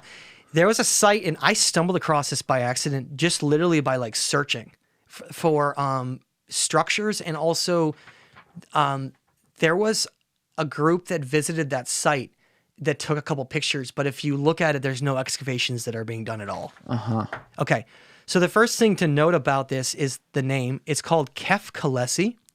And instead of all the names are so cool. Yeah. Well, Kerkwyk. So if you remember from Game of Thrones, her name is Khaleesi. Yes. It means castle. Yes. Okay. It means castle. So I don't even watch Game of Thrones, but I knew that. Kerkwyk may be the most important of all these sites. And why it's important is that not only did they find these basalt megaliths that look just like Cavus Tepe, you see that, on top of the mountain, but they're strewn everywhere like a catastrophe just threw them all over the place. Now, remember when you asked, look at Cavus Tepe. Remember when you asked why there's primitive work underneath it? I have it right here. Yeah. Because they found the stones strewn everywhere and just put them back together like a jigsaw puzzle. But they did it like they can't one after the other. But they can't recreate them. Wait, who? The Eurasians.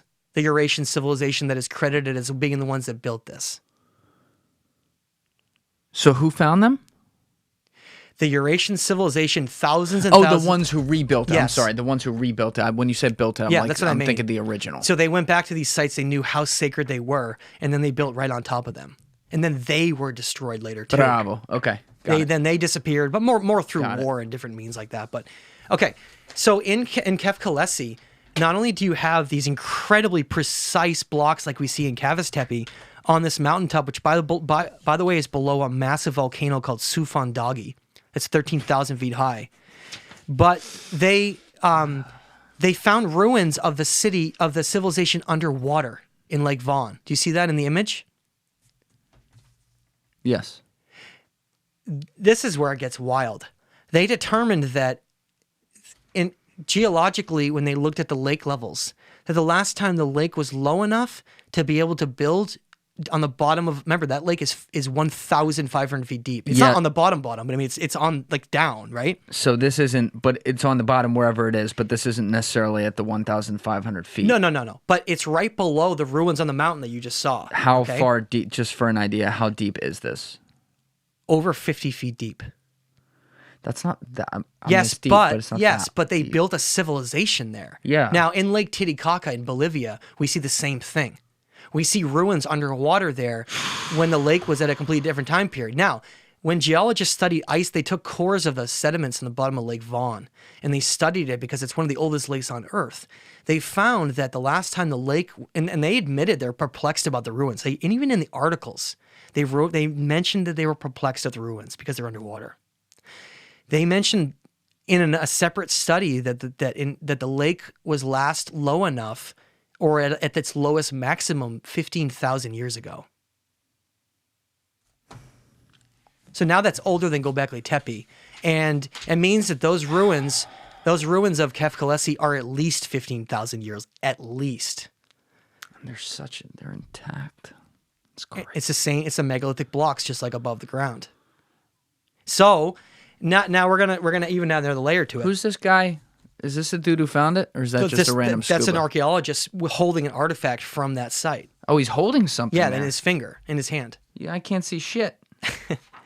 Okay, so look, you got the megaliths on top of the mountain. You got the megaliths under the water, right? And you got this. Another one for the corner of the screen. It was a giant box with incredibly precise carving. This is above ground. That was found above ground. It was like, oh, you know where that was found? There's a city there's a town right in between the mountain and the lake that they found it in when they were excavating in like an old school. They found it in the bottom of like ancient ruins below the city, below the town. So Kerkwyk area though. Back to your original potential like tsunami thing. Yeah. It's making a lot of sense. I know. And so they find this gigantic relief box, okay? And dude, talk about tying things together. It has the same depictions as the Anuna. It has the same type of handing the pine cone down. Yep. It has the wings. Holy shit. Then guess what? You learn the god name is God Haldi. It's the same as Enlil. Are those eagles up there? Yes. Too? Son of a bitch. It's Enlil. Why are they standing on the little lions? Because Enlil's two symbols were the lion and the eagle. What about the serpent? That was Enki. That was his rival. Remember? Oh, okay. Sorry, I'm trying to keep it straight. Yeah, that's fine. Everyone else. I'm just looking closely at this down here. So that god name of them that's depicted in that, his name is Haldi. Now, sorry, but I just don't think that. Let me see. Yeah, that's the tree of life in the center. It's the same thing. It's the same thing. Oh my god. It's the exact same thing. I don't believe that that's an archetype of nature. I really believe in English, archetype of nature. That is a real being. That's what we've been talking about from the very beginning. Is that It's an actual Anuna from Sumer that are the same ones that are ruling and creating civilization and all this stuff. Those conversations on the mountain, they're real. And that's Haldi and that's Enlil. And so clearly he's the one who got the domain of Lake Von. Clearly, right? It must have been the agreement. Because then you can trace it, and we're going to trace it back to Greece with the ancient Athenian civilization, okay? Oh my God. Now, before we... This is. I just want to say, this is absurd. This is like too good, right? This is just, Matt. Even if you're like 30% right about stuff, it's mind blowing. That's the thing. I want to show you these two really quick while I talk about them, and I just want you to look at them really quick. These are ancient biblical bloodline migration routes of these families, and I want you just to look at it really quick before I say it because I like your reactions. They're pretty awesome. All right. So this What's existed the one on the left? before Because you just handed me two things. So this is a map over here on the right. These were already existing, and what happened was that's so fascinating, again, is when I matched up these kings lists and these locations with these ancient bloodline charts, it matched not only similar, but precisely. What you're looking at are not that. I'm sorry, turn that over. It's that. This right here. That, and then the other side of that. Okay. They're double-sided. Yep. They're showing you bloodlines that were depicted of different regions of the world. I'll have this in the corner of the screen. I'm gonna have the one with the language real fast on the corner of the screen. Mary Magnum. I might be reading this wrong. Mary Magnum. No, look at the names. Look at the other names. Japheth, Shem. See him? Yes. Yes, I see him. Okay. Now look at the chart and look at the one below you. Is that written in like calligraphy? Like what do we call that? Yeah, I think so. Look at the one below you, though. Now look at the map. Okay. See how they have different colors for where they supposedly went? No. Look at the color. Oh, well, I'm looking at the right side. Sorry, the left side. So 1, 2. So see how there's like Egypt was one color, and then you see how Turkey and the Mediterranean is one, and then you see how the Persian area goes down as another? Kind of. I'll put that in the corner of the screen. The three sons went to three different regions of the world, is what it's saying. Okay. I'm making this note for myself to put that one in the corner of the screen. Now if you remember from King Hayk, remember? Keep the one you're right. Right here. No, the other one. Pull that out. Okay. Now remember King Hayk is a descendant of Japheth. Remember that? Yes. Yes. Right on there is a descendant of Japheth. It says Japheth went to Europa. That's exactly where the king list mentions as being an ancestor on. Remember? Now, then it talks about how some of the sons went to different places. It says that Shem went to Egypt. And guess what? Created the Great Pyramids of Egypt. He's Thoth. If people want to know, who's Thoth again? Thoth is the ancient. Thoth is the ancient Egyptian god of wisdom and knowledge, who supposedly is the one who, like, maybe even be connected to the Amaruka and the feathered serpent. So he's a god. He's a son of Enki, and he's connected to the serpent and the dragon. So Egypt, if you go to Egypt today and you look at the pharaohs, they have a cobra on their front forehead, representing the snake, the knowledge. The symbols follow us everywhere. There's no serpents in that part of Turkey or in Greece in the same way because the influences were different. Now we're gonna track this through archaeological discoveries and libraries all the way to Atlantis in the Athenian civilization. We've just begun on this part. I just wanted you to see those bloodlines because it's incredible. Okay. So let's keep going. Let's keep going. So let me see. Take whatever you need. Okay. We got papers. We got research. We got a lot of stuff here. We got preparation. So anyway, I want to just mention the three sons, and they're listed with three somewhat different names because, for instance, Ham sometimes is spelled as Sham with a CH. Yes. So, if I say something and it's slightly different, there's multiple spellings for these sometimes. Okay. So Ziusudra, and I want to be clear about this, had three sons. His three sons were Shem, Ham or Cham, and Japheth. Yes. Now we've already established the first one. We established that Japheth created Cavus, Tepe, and those civilizations around Lake Von. Now this is what I call the link between everything.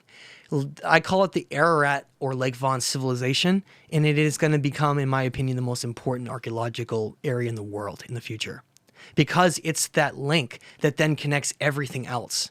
Now, it may seem that way, but are you saying that because you want it to be true, or you're high confident that it could be true? No, I'm saying that because the evidence is pointing towards that unequivocally. Who have you spoken to about this?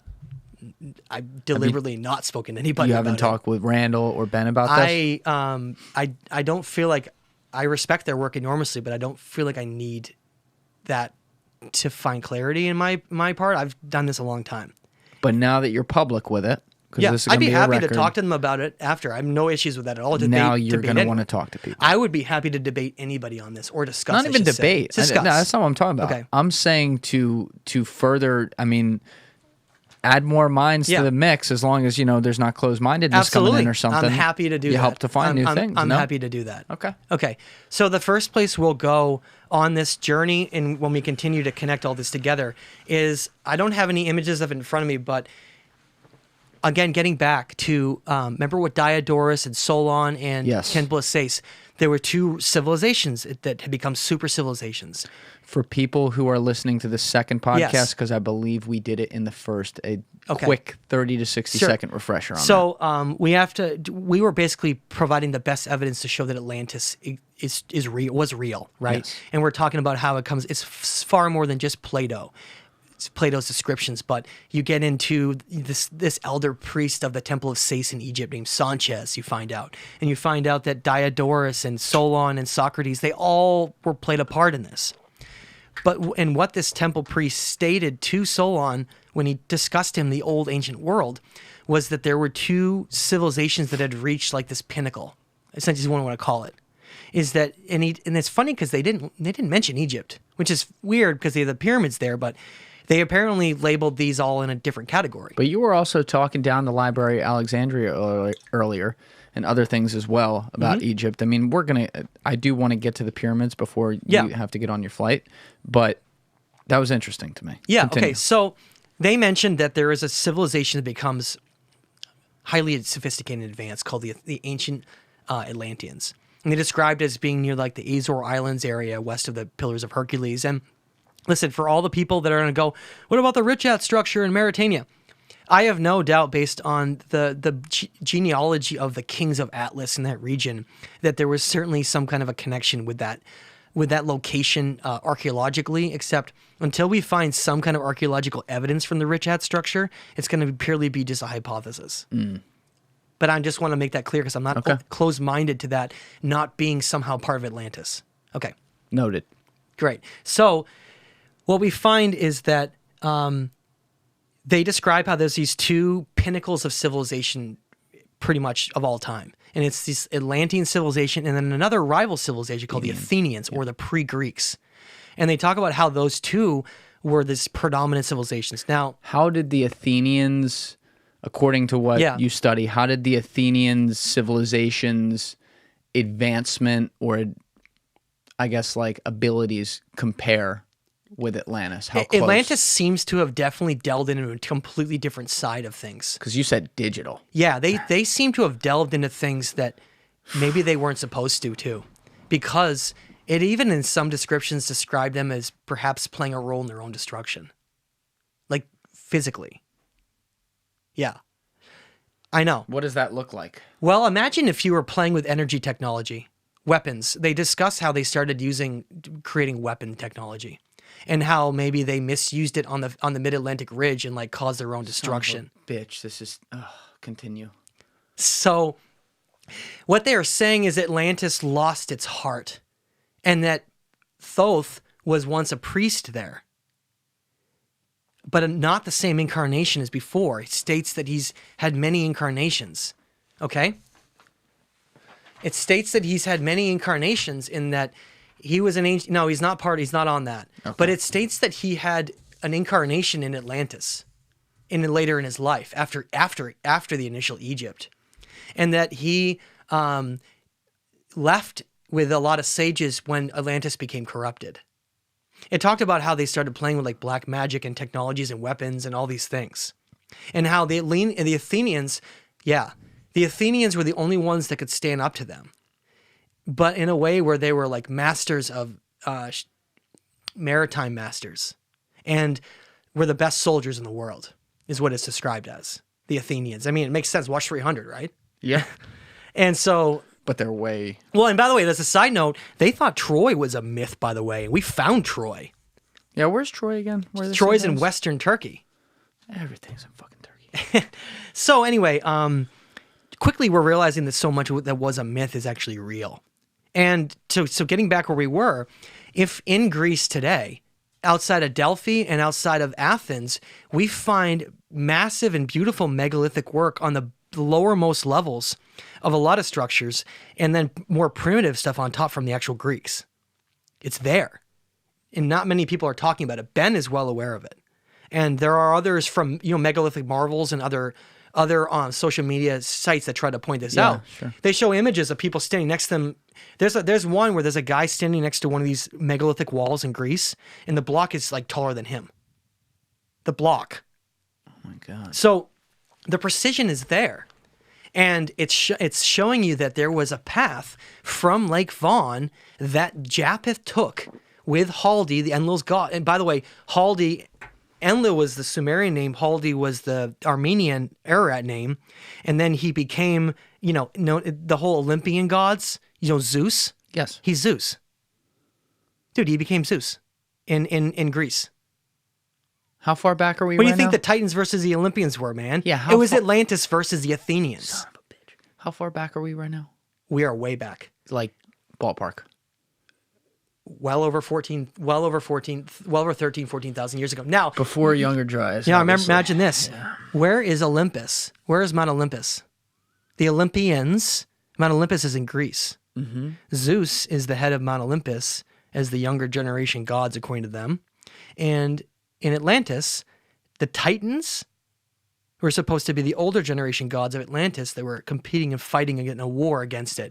Now, did they make them gods in later text and legend because they came way before them and had incredible civilizations, and then turn them into these features like Zeus can throw lightning and shit? No, I think they could actually do that. I think they were very, very powerful, and I think we continuously underestimate what they are, and they're like magic. The best way to describe them? They keep making all these superhero movies and X-Men things. It's like that. That's the best way I can describe it. I feel like maybe that's the whole point of why they're making them. Is there evidence for that, or is it just like legendary text? Well, for instance, I'll just give you an example. The story of Viracocha is that Viracocha came out of nowhere. And that there were indigenous people living there, and they tried to attack him, and that he put on. This isn't me saying this. The story is that that he displayed magic in front of them, and of course what that means, right? And completely stopped them in their tracks just to show that he's not like them. Now what that means, of course, the technologies we have to some indigenous group in the jungle would be magic too. But what I mean is that same thing is echoed in Egypt as well. Is it's described that Egypt originally had a primitive sort of group living there, and that when these original groups came there, they had to do a display of something incredible, and then those indigenous people would be part of them and work with them. Okay. Does that make sense? Yes. Okay. So we covered what I think is pretty clear following the megaliths through Turkey, San Simeon, Göbekli Tepe, that whole area, and then you go and Greece is right there. And you go west of Turkey and Greece is right there. We have more connections though. That's not it. Of course it's not. The connection with all of this between Lake Von and Ararat civilizations in Syria. And I admit I haven't spent a lot of time studying previously Syria because I didn't know what was there. And because I feel like it may be one of the most under talked about of any of these regions in the world is Syria. Also in modern day for what's going on there. Exactly. It's under talked about. Exactly. So in Syria, there's a site called Ain Dara. I want you to take a look at this. All right, corner of the screen. Now, do you remember when we were the telltale sign from the Ararat civilization of Lake Von? They were building with basalt. Do you remember? Basalt is volcanic. It's very hard. Yeah. It's a telltale sign. Ain Dara is built entirely out of basalt. Entirely. The entire thing. Now, what does it say down there in the next to the star? Destroyed in Turkey in 28. Destroyed by Turkey, Turkish government. Erdogan destroyed this. The Turkish government accidentally dropped a bomb on Dara and destroyed the entire site before we could study it. It's gone. It's gone. None of this. It's all gone. They destroyed it before we could study it. God damn you. Let me see that for a second. So there's your lion. There's your lion from Sumer. Yeah. And from Turkey. It's right there. And there's your basalt. And they have an ancient king list that connects back too. Not only that, but it's supposedly the same bloodline that we were described in that list. All right, time out for 1 minute. Yes. I gotta go to the bathroom. We'll be right back. All right, we're back. Pick up where you left off. Thank you. So one of the aspects of this that we were talking about that was so sad is that this incredible site called Dara in Syria, not only is it unlike anything else in that region, but before we were able to even study it, the Turkish government destroyed it in 2018 as an accident, they state. Now, what's so crazy about this place is that when they first discovered it, they found this multi-ton, massive basalt lion buried, and that's the only reason they found it was because his head was sticking above the ground. It was like under these layers of soil, and they realized that the entire temple was built out of basalt. And as far as they know, there's very few places in the world that you can even see that because basalt is so hard. It's such a hard material to work with, but it mimics the same use of basalt that we find at the Lake Von Ararat civilization. With Cavus, Tepe, and Kerkwyk, they only used basalt there. And it's interesting that we're finding the same lion depictions and the same depictions from that region all of a sudden that we are here, showing you evidence of the way they went. Basically, if you imagine that these sons and these sages, these creators of these civilizations, are creating something and then moving on. And that's exactly what we're seeing here, is that the same iterations that had led to the creation of the Lake Von, Cavus Tepe, and Zernaki Tepe, and Kerkwyk, those influences moved here. And they had the same architecture, same style, same everything. But now it's all the way southwest in Syria, right? But what are we getting close to? We're getting close to the Mediterranean. And that's what's really interesting about this, is that by using these sites, we're now able to link the path they took, which matches exactly with those bloodline charts, supposedly, of where these family members went, okay? Now, so based on that, it means that we can take and associate the fact that this entire region was the same influences that moved westward. But we had some different influences as well, and I want to show that. The second place in Syria that pops up that connects all this is something that I've been studied for a good 6 or 8 months because it's a fascinating place. And again, nobody talks about it. I don't know why. It's called Ebla. And in Ebla, Syria... How do you spell that? Ebla. Okay. And one of the reasons it's overlooked is that we see the classic examples in Ebla of very, very primitive work on top. Just like we see everywhere else in the world, but then sections of it are these ancient bases. And I have images of that here. I don't know if you're going to be able to really find that, but basically what we're seeing is two completely distinct types of architecture. And I don't know if you want to look, especially this one, look at the big blocks versus the small crude stuff on top. Tell me if you can... Corner of the screen for this as well. Can you notice the difference between those two? Yes, one is like rounded, like big, large blocks. Rocks. The other one is those blocks similar to this. Similar to Zernaki Tepe as well. Yeah. So we see that, yes, the megalithic building is there.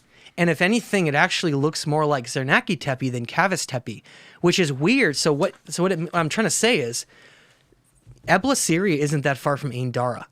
But the thing is that Zernaki Tepe, the way that they constructed those blocks, looks very similar to Ebla. Whereas Cavus Tepe and Kerkwyk, again, the same region, look like Dara, showing you that the influences from there diverged. They started going into different parts of the world, but they were in the same area to start, is what I'm saying. How that came about, I don't know. I don't know why one group would prefer to build slightly different than another, and then like why one would be only want to do basalt. So there's questions we don't know. We don't know why they made the decisions they did, but What connects and syncs this whole thing is that the second largest library ever found in the ancient world, besides the Ashurbanipal library we talked about, was in Ebla. Now, in Ebla, they found what's called the Royal Library and King's List. And in that, they found ancient writings in their library that were Sumerian, Babylonian, Turkish from this area, Armenian area. They found Cyprus writings from the Mediterranean, and they found writings from Egypt. I think even Greek too. Everything. Right there. Why? Well, you go into Ebla and you look it up, you find out that it was like this center of the old world where to get to the Mediterranean, you had to pass through Ebla. And then to get to the Black Sea and then the Lake Von, you had to go through Ebla because clearly everybody was traveling through the Mediterranean. Obviously, maritime travel was very significant. Right. So Ebla was like the crossing of all of this. And we have all the writings there in that journal. In the library. They're all there. And so Ebla, if you look at a map, Ebla is right before the Mediterranean. Like, phew. Meanwhile, right next to Ebla in Lebanon, we find the emergence of gigantic megaliths that look like Ebla but bigger. They look very similar, the type of stone, the type of ways they made the work.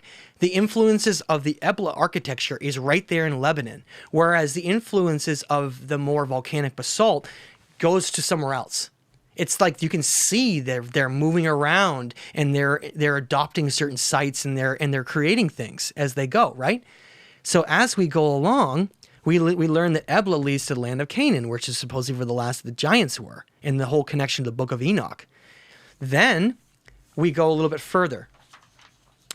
What we find is that we have done genetic studies of these elongated skulls. Have you seen this? No. So in Egypt, we've found some elongated skulls related to Akhenaten. And then we also found elongated skulls in Peru at a place called Paracas. Okay? As well as the elongated skulls we're referring to are not based on cranium enlargement. So they were like mimicking. It looks like what we're finding around the world is. I have one on here if you want to look at it. Yeah, let me see. That's Brian Forster right there. He was one of the curators of the museum at Paracas. Good friend of mine and a great researcher. So this is a real skull that looks like that? Yeah. So what they found was not only did they find it there, but this is those other versions of humans I told you about. This is what they were, if you want to know. This is what those bloodlines and that they were. So what we found is that we not only find similar architecture in Peru that we find in the Lake Von area, but you ready for this? Not only did Brian Forster and Lloyd Pye do genetic testing on the Paracas skulls, but the TV network I work for, Gaia, did an entire showcase where they genetically tested them as well. Through all these genetic studies, they found the same results. The genetics of the Paracas skulls from Peru came from the Armenian Black Sea area of Lake Von.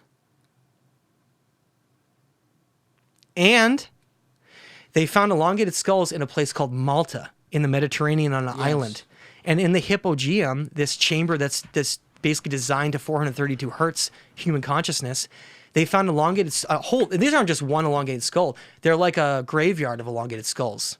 And they found them in Paracas. And so they genetically test the ones in Paracas, Peru, to test back to this Lake Von area near the Black Sea. Then they test another whole part of the world in the Mediterranean.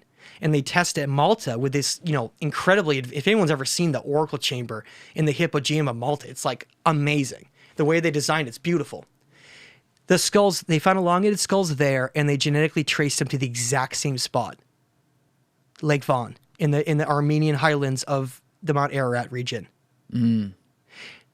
Both places, across the world, similar architecture, trace back to the same spot.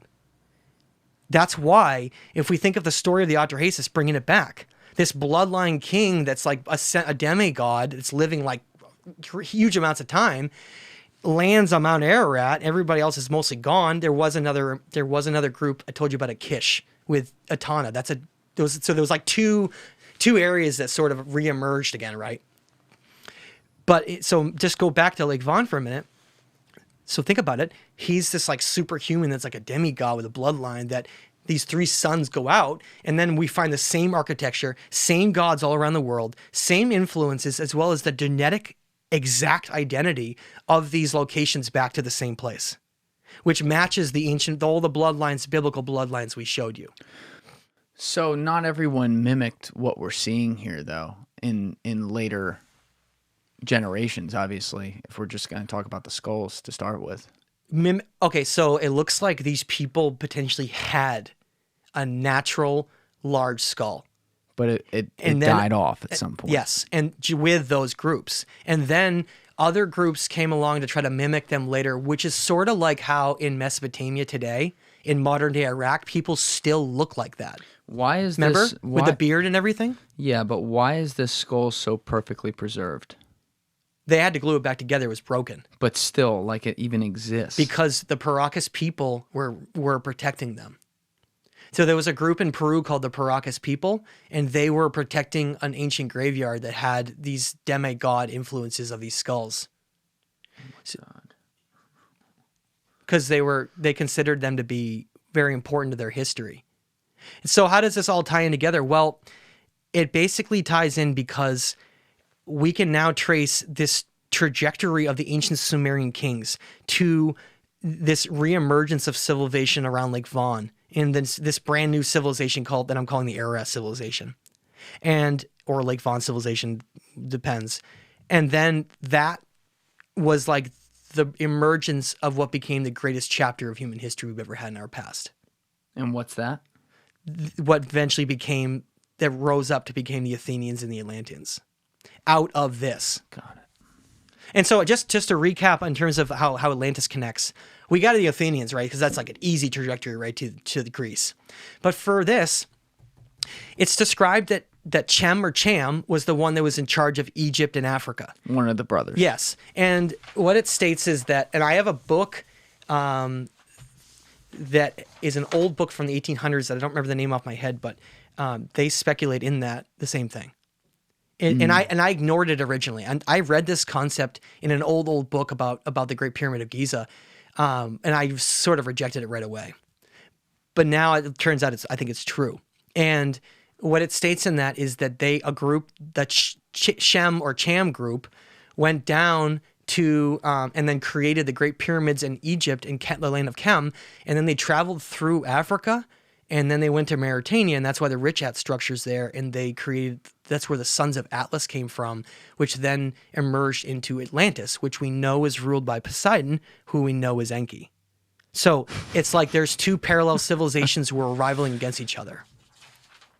And that is basically how the whole thing connects. And then those civilizations destroyed, catastrophes came through, wiped out the old ancient world. Other iterations tried to come along, but over time, myth became legend, and legend became what we thought is not real at all. And now we're realizing that there's an entire incredible chapter of human history that may go back far before even the Younger Dryas. So considering you just did this over a long period of time, can you sum up exactly, as a review, sure, basically a repetition of what you've done, what you found and why it changes history? I know, because it's like someone's going to have to listen to 5 hours, right? Yeah, well, it's not just that. It's that there's long explanations of different mazes and rabbit holes along the way, so I just want to sum it up. Let me give like a 5-minute summary. Please. So, you have the floor. I became somewhat of an expert, I guess, studying the ancient Sumerian tablets, Akkadian and Babylonian tablets. And in that, I ended up realizing and understanding that a lot of what used to be mythical cities in there that were not supposed to really be as old as they say or whatever were real. And then they were finding evidence of catastrophic events that had occurred there, right? And that allowed me to start piecing putting these pieces together and then create a timeline in which I then got stuck because I couldn't figure out how anything left Sumer. Because there was such an incredible event that occurred, again, that destruction, that all of a sudden there was like a gap between it. And all I had was a legend of Atana with Kish, with this reemergence of the new world, but it didn't explain any of the megaliths anywhere. It didn't explain any of those other things anywhere. And so I was like, it was difficult. I was trying to figure it out. And again, these new discoveries in Eastern Turkey, what happened was these brand new 5 to 9 year discoveries in Eastern Turkey are uncovering the remnants of what looks like a completely unknown previous civilization on Earth. And it's being credited right now falsely to the Eurasian civilization that's very similar to like the Hittites, which is just a later group that came thousands of years later. And what we're finding is that there's a direct connection between the ancient tablets of what happened to the Sumerian kings and how they really did land on Mount Ararat, and how there really was like a sacred bloodline that traversed and then created, basically emerged the civilizations of Lake Von, the Ararat civilizations, which at that point, a new chapter of human civilization seems to have started. And what I mean by that is sophistication seems to have come out of nowhere. And it started at Lake Von, though.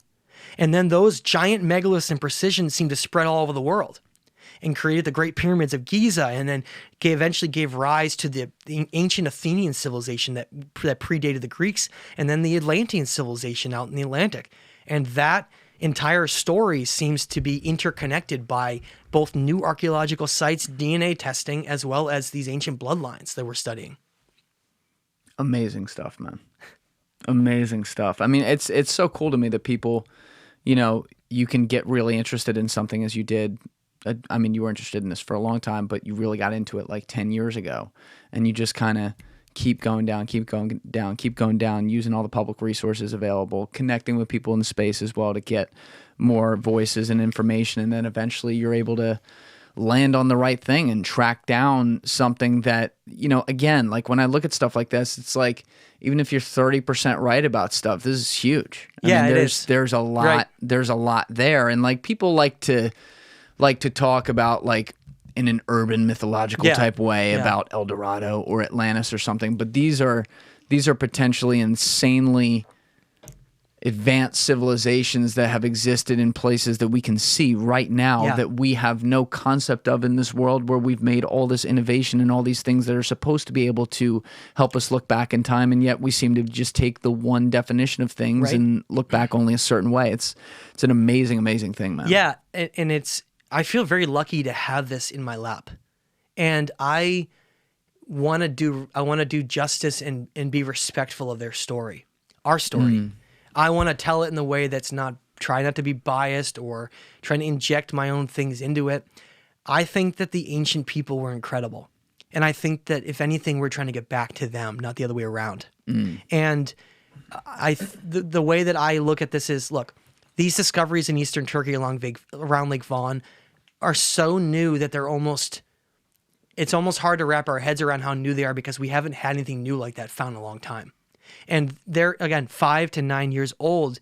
And those archaeologists, thank you, Istanbul University, all those people. Yeah, you guys may not know what you're doing, but you are uncovering the missing link of history, if anybody from that listens to this. And I want to say that I'm in talks about creating a mini doc series or something with this, and I'm looking for funding and potential avenues to be on the first plane to Eastern Turkey. To Lake Von. That would be awesome. Yeah, I think you have to get out there. I need to get out to there, and I know exactly what I'm looking for, and I need to. It's time. I feel like this is like the missing piece of our entire story that we've been trying to figure out, and I think that this understanding that comes out of this will forever change both our understanding of our past and who we really are in the future. It's heavy shit, man.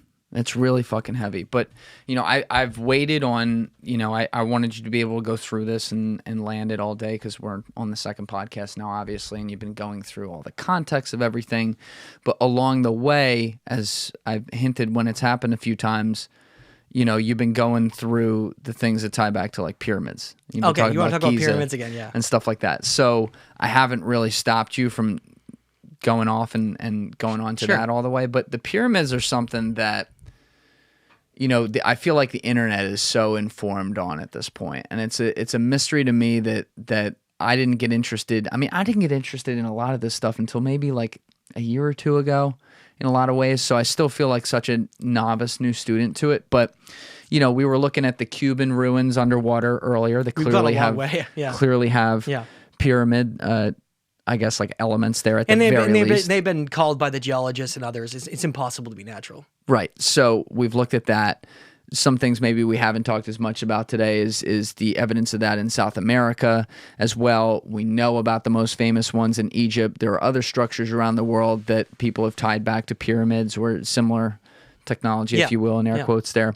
But when we're looking at Egypt, the base question, just starting there, that I'd love to know, and you started to go towards this earlier, but I don't think you got all the way there, is who do you think built it? And you had been talking about like the ways they built it a little bit and how impressive it was to get some rocks potentially from 1,000 miles away.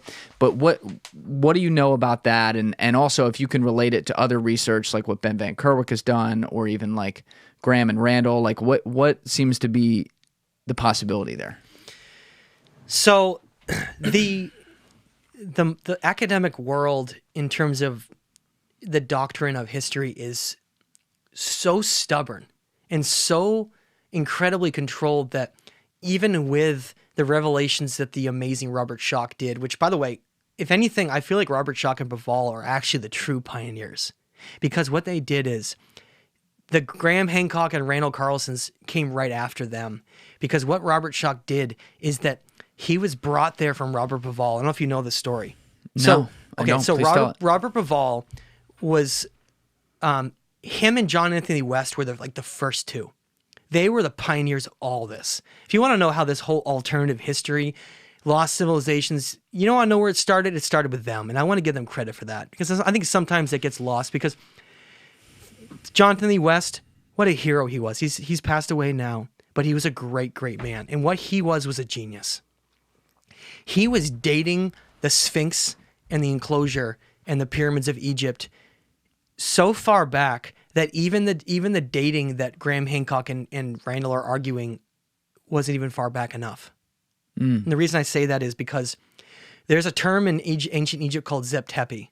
It's written in a lot of the ancient walls throughout the Giza Plateau, and it talks about this time, the first time. It talks about when Egypt started. And its name used to be Chem or Kemet with a K. It was a land of Chem. And it's really kind of weird that you pointed out that Shem sounds just like Chem. Yeah. Like just like it, right? Very similar. It's almost the exact same. Yeah. Shem, Chem. And this has shown us, it's telling us that, look, this was one of the bloodline sons of Ziusudra. They were like superhuman, basically. And they created the Great Pyramids of Giza. Now, I want to get back again to what I was saying. So Robert Bavall and John Anthony West, they're in Giza.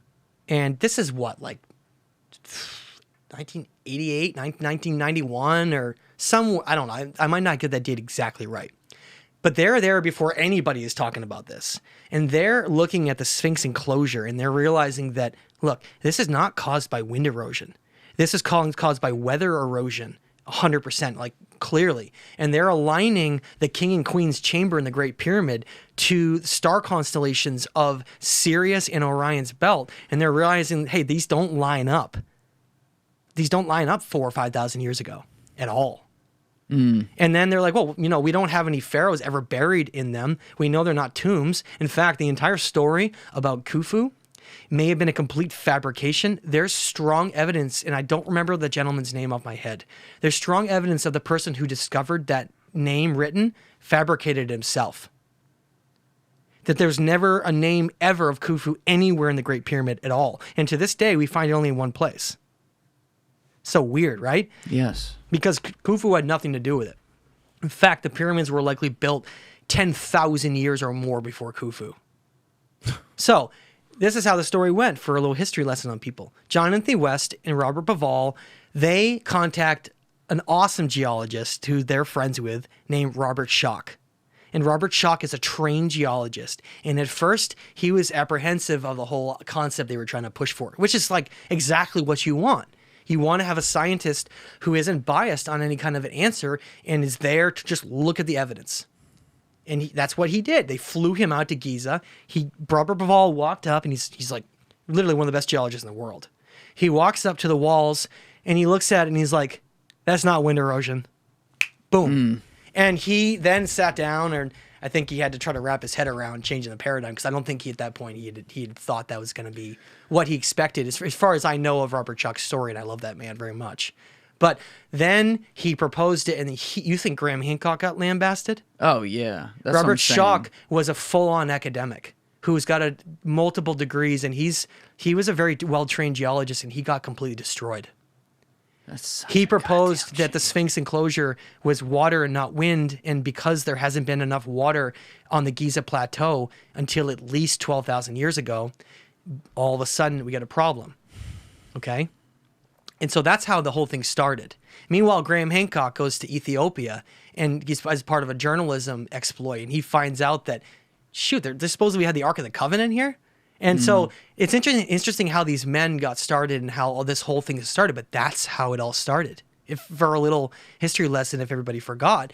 And then those very brave men, all of them, Robert Schoch, Robert Vival, John Anthony West, Graham Hancock, Randall Carlson, and there's definitely a couple I'm missing. They spearheaded this entire thing to try to get to the truth of alternative lost civilizations in history.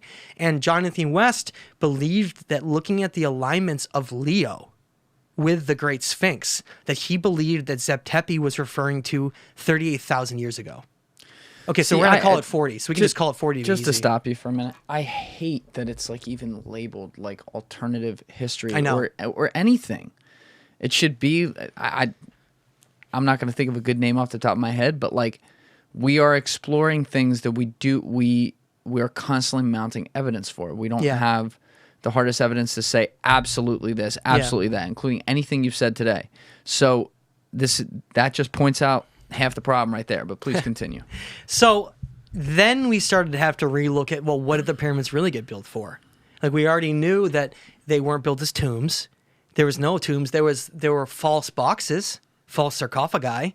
But we find those in the Serapeum as well. Do you know what the Serapeum is? No.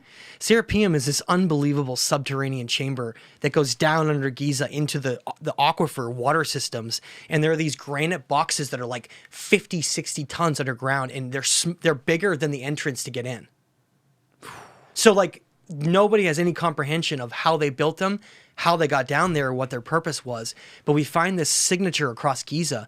Remember, this whole idea of like reincarnation and tracing death, of these empty stone sarcophagus that are like massive and beautiful, but there's no one in them, and nobody can go in them.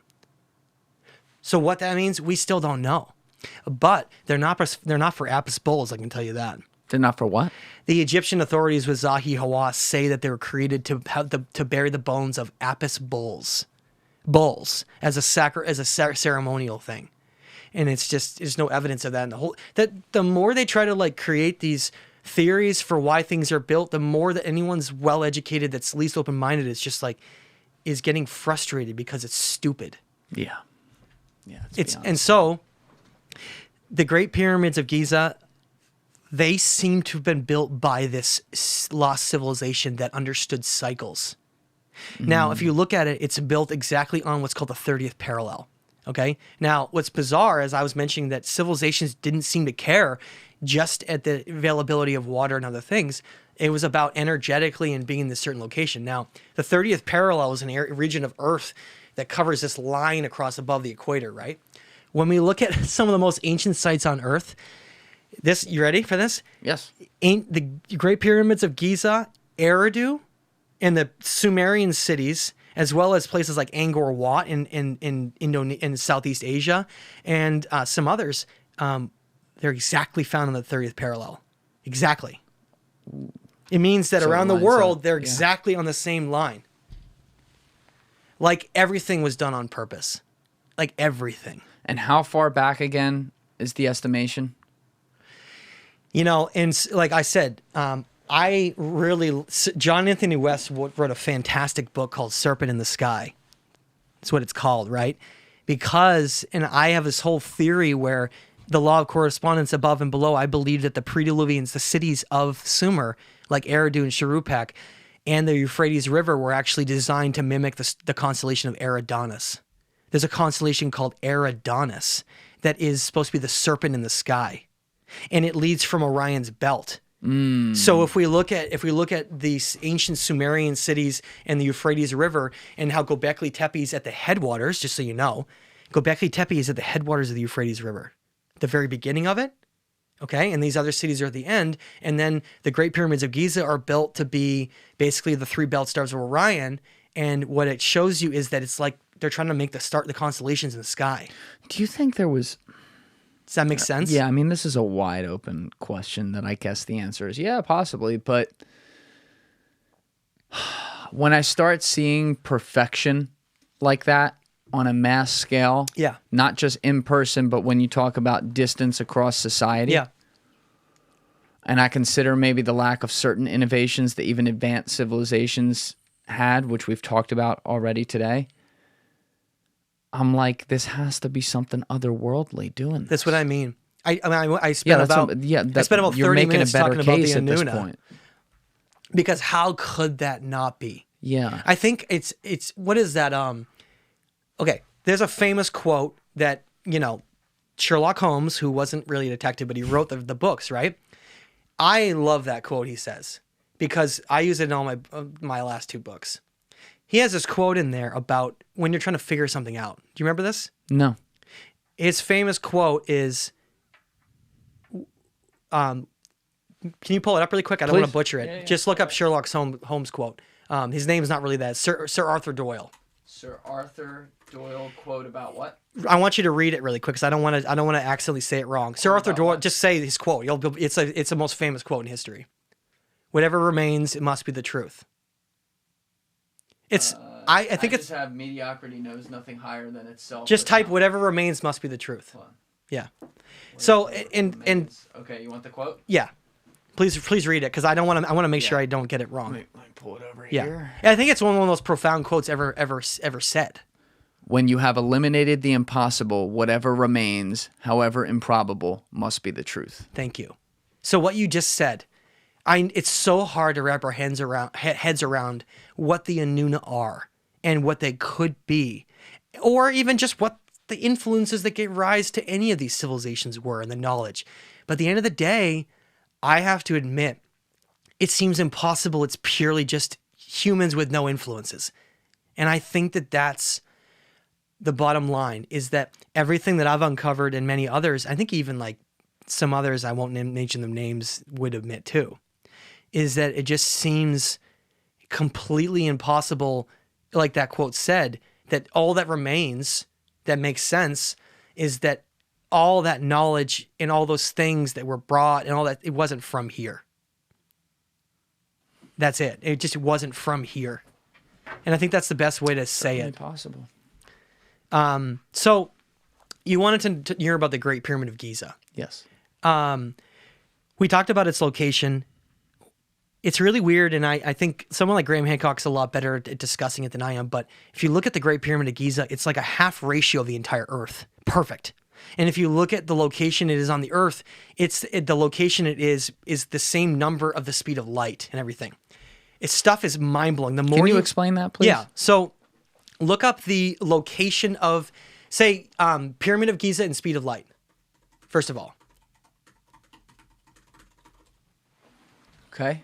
We got it behind us. And just like there'll be an image or something. It's just easier, Image. Yeah. Which one? This one? Yeah. Okay. Speed of light, 299, 792, 458 meters per second. Coordinates of the Great Pyramid of Giza, son of a bitch. 29, 97, 92, 458. I love your reactions.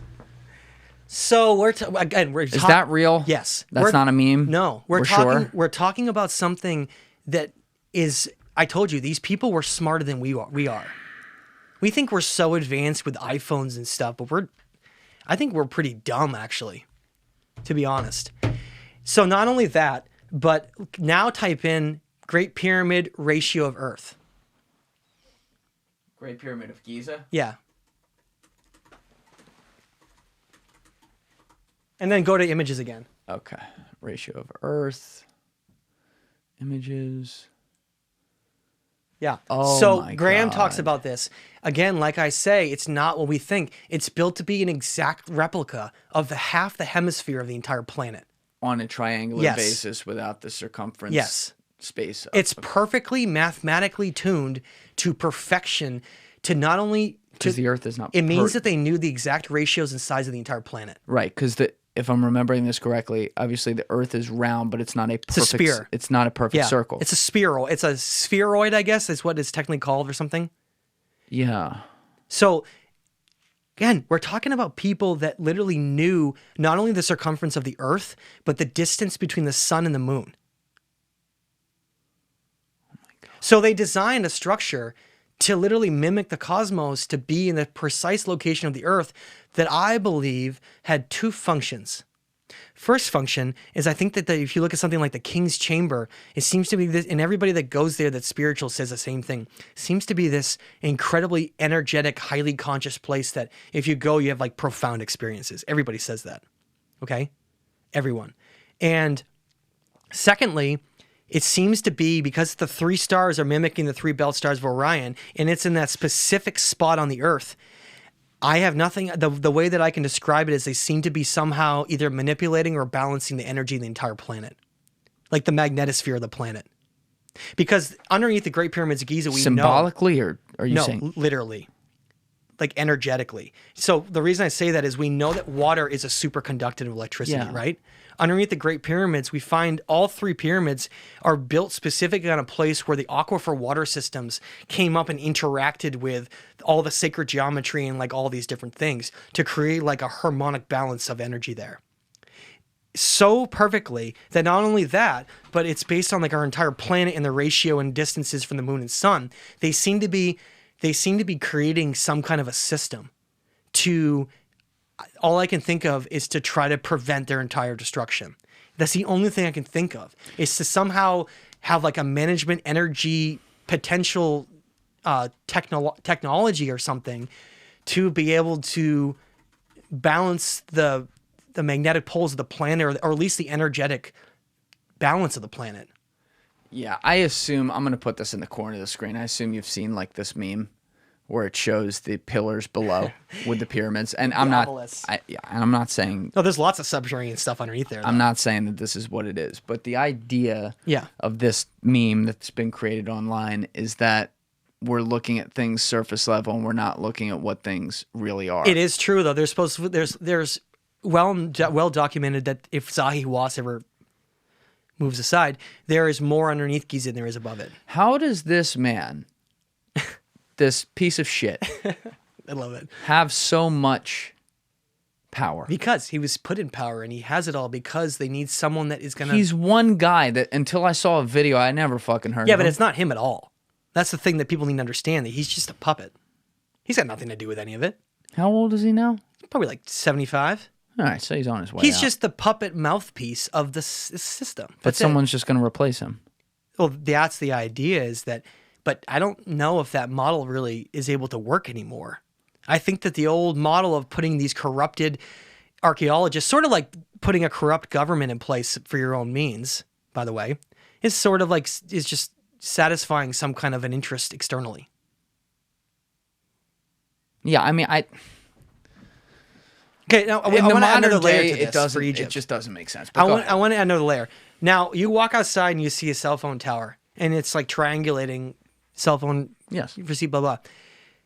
Well, we find some very interesting signatures when we look at obelisks. Like, strange. Energetically, when we measure obelisks and we look at them, and it's the fact that the founding fathers built them everywhere. There's one in Washington, D.C. There's one in London. Like, they knew about this. Something. Oh, 100%. Like, they knew about the importance of them. And so what I can try to come up with is like, well, look, if the pyramids are sort of this massive, I don't know if it would be like a power plant or whatever you want to call it, some kind of a central location, then the obelisk would be like the receivers all of the Earth. Now, did they know it? Or is it similar to some of the other things we've been talking about from ancient history today where certain ideas are passed down? I think, based on everything that I've looked at, that the founding fathers and these groups know far more than we realize. These groups? I'm not going to just say founding fathers. Like, I'm going to say secret societies. I'll call them, okay? And what it looks like our secret societies sort of got corrupted later on. But Okay. secret societies are where this has gone back to the very ancient times. Knowledge, I want to, and maybe I didn't make this super clear enough, is that I don't think that knowledge was shared to every single person in the population. Oh, no. I think that much seems very clear. it was obvious it was a powerful group of like priests and sages, and I don't think it's changed that much. I think that's the best way to look at it, is that I don't think it's changed that. And if anything, there probably were influences that were very, very strong the other way, of like, well, we can't really have, we need people to like do the industrial things and all these things that were going on. And we need people to live in some blissful ignorance. So I think they knew. And I think that I do think the founding fathers were great men. But I do think that they had great ideas. Yeah. And I think that they wanted something that is still here, but other bad influences got involved. Like Operation Paperclip, which we won't get into. Oh my God, yeah, we're not going down that route. But I just wanted to mention that, and I don't want to go too far any further than that, because I just think it's best to stay away from that. But I would just say that, yeah, they knew. I think the founding fathers and secret societies knew pretty much all this. You talked to Randall about this? Not He is extensively. amazing. He is amazing. Well, I'm not. I think that the order of the Masons is not what it used to be. I think Randall's the smartest one around now. I think that's probably, I just, as a total guess from the outside, that's probably really fair, because that stuff fascinates me, in that I wonder, especially given the stretch of some of it, how sacred certain things really can be, especially in today's world where everyone's connected. People text each other. They do stupid shit. They get drunk. You know what I mean? Like, it's definitely existed throughout time. Yeah. And it definitely, like, still exists on some scale today. But, like, what secrets of the universe do they have? And also, and I do give this credit to, I don't know if you want to say secret societies, or you even want to say like governments. Okay. That's kind of more where I'd go. Yeah. It's like, what if you do know things that humanity can't handle? Well, they do. But okay, so let's stay with it for a minute. Yeah. If they do, and I actually agree, some of them at least do with something.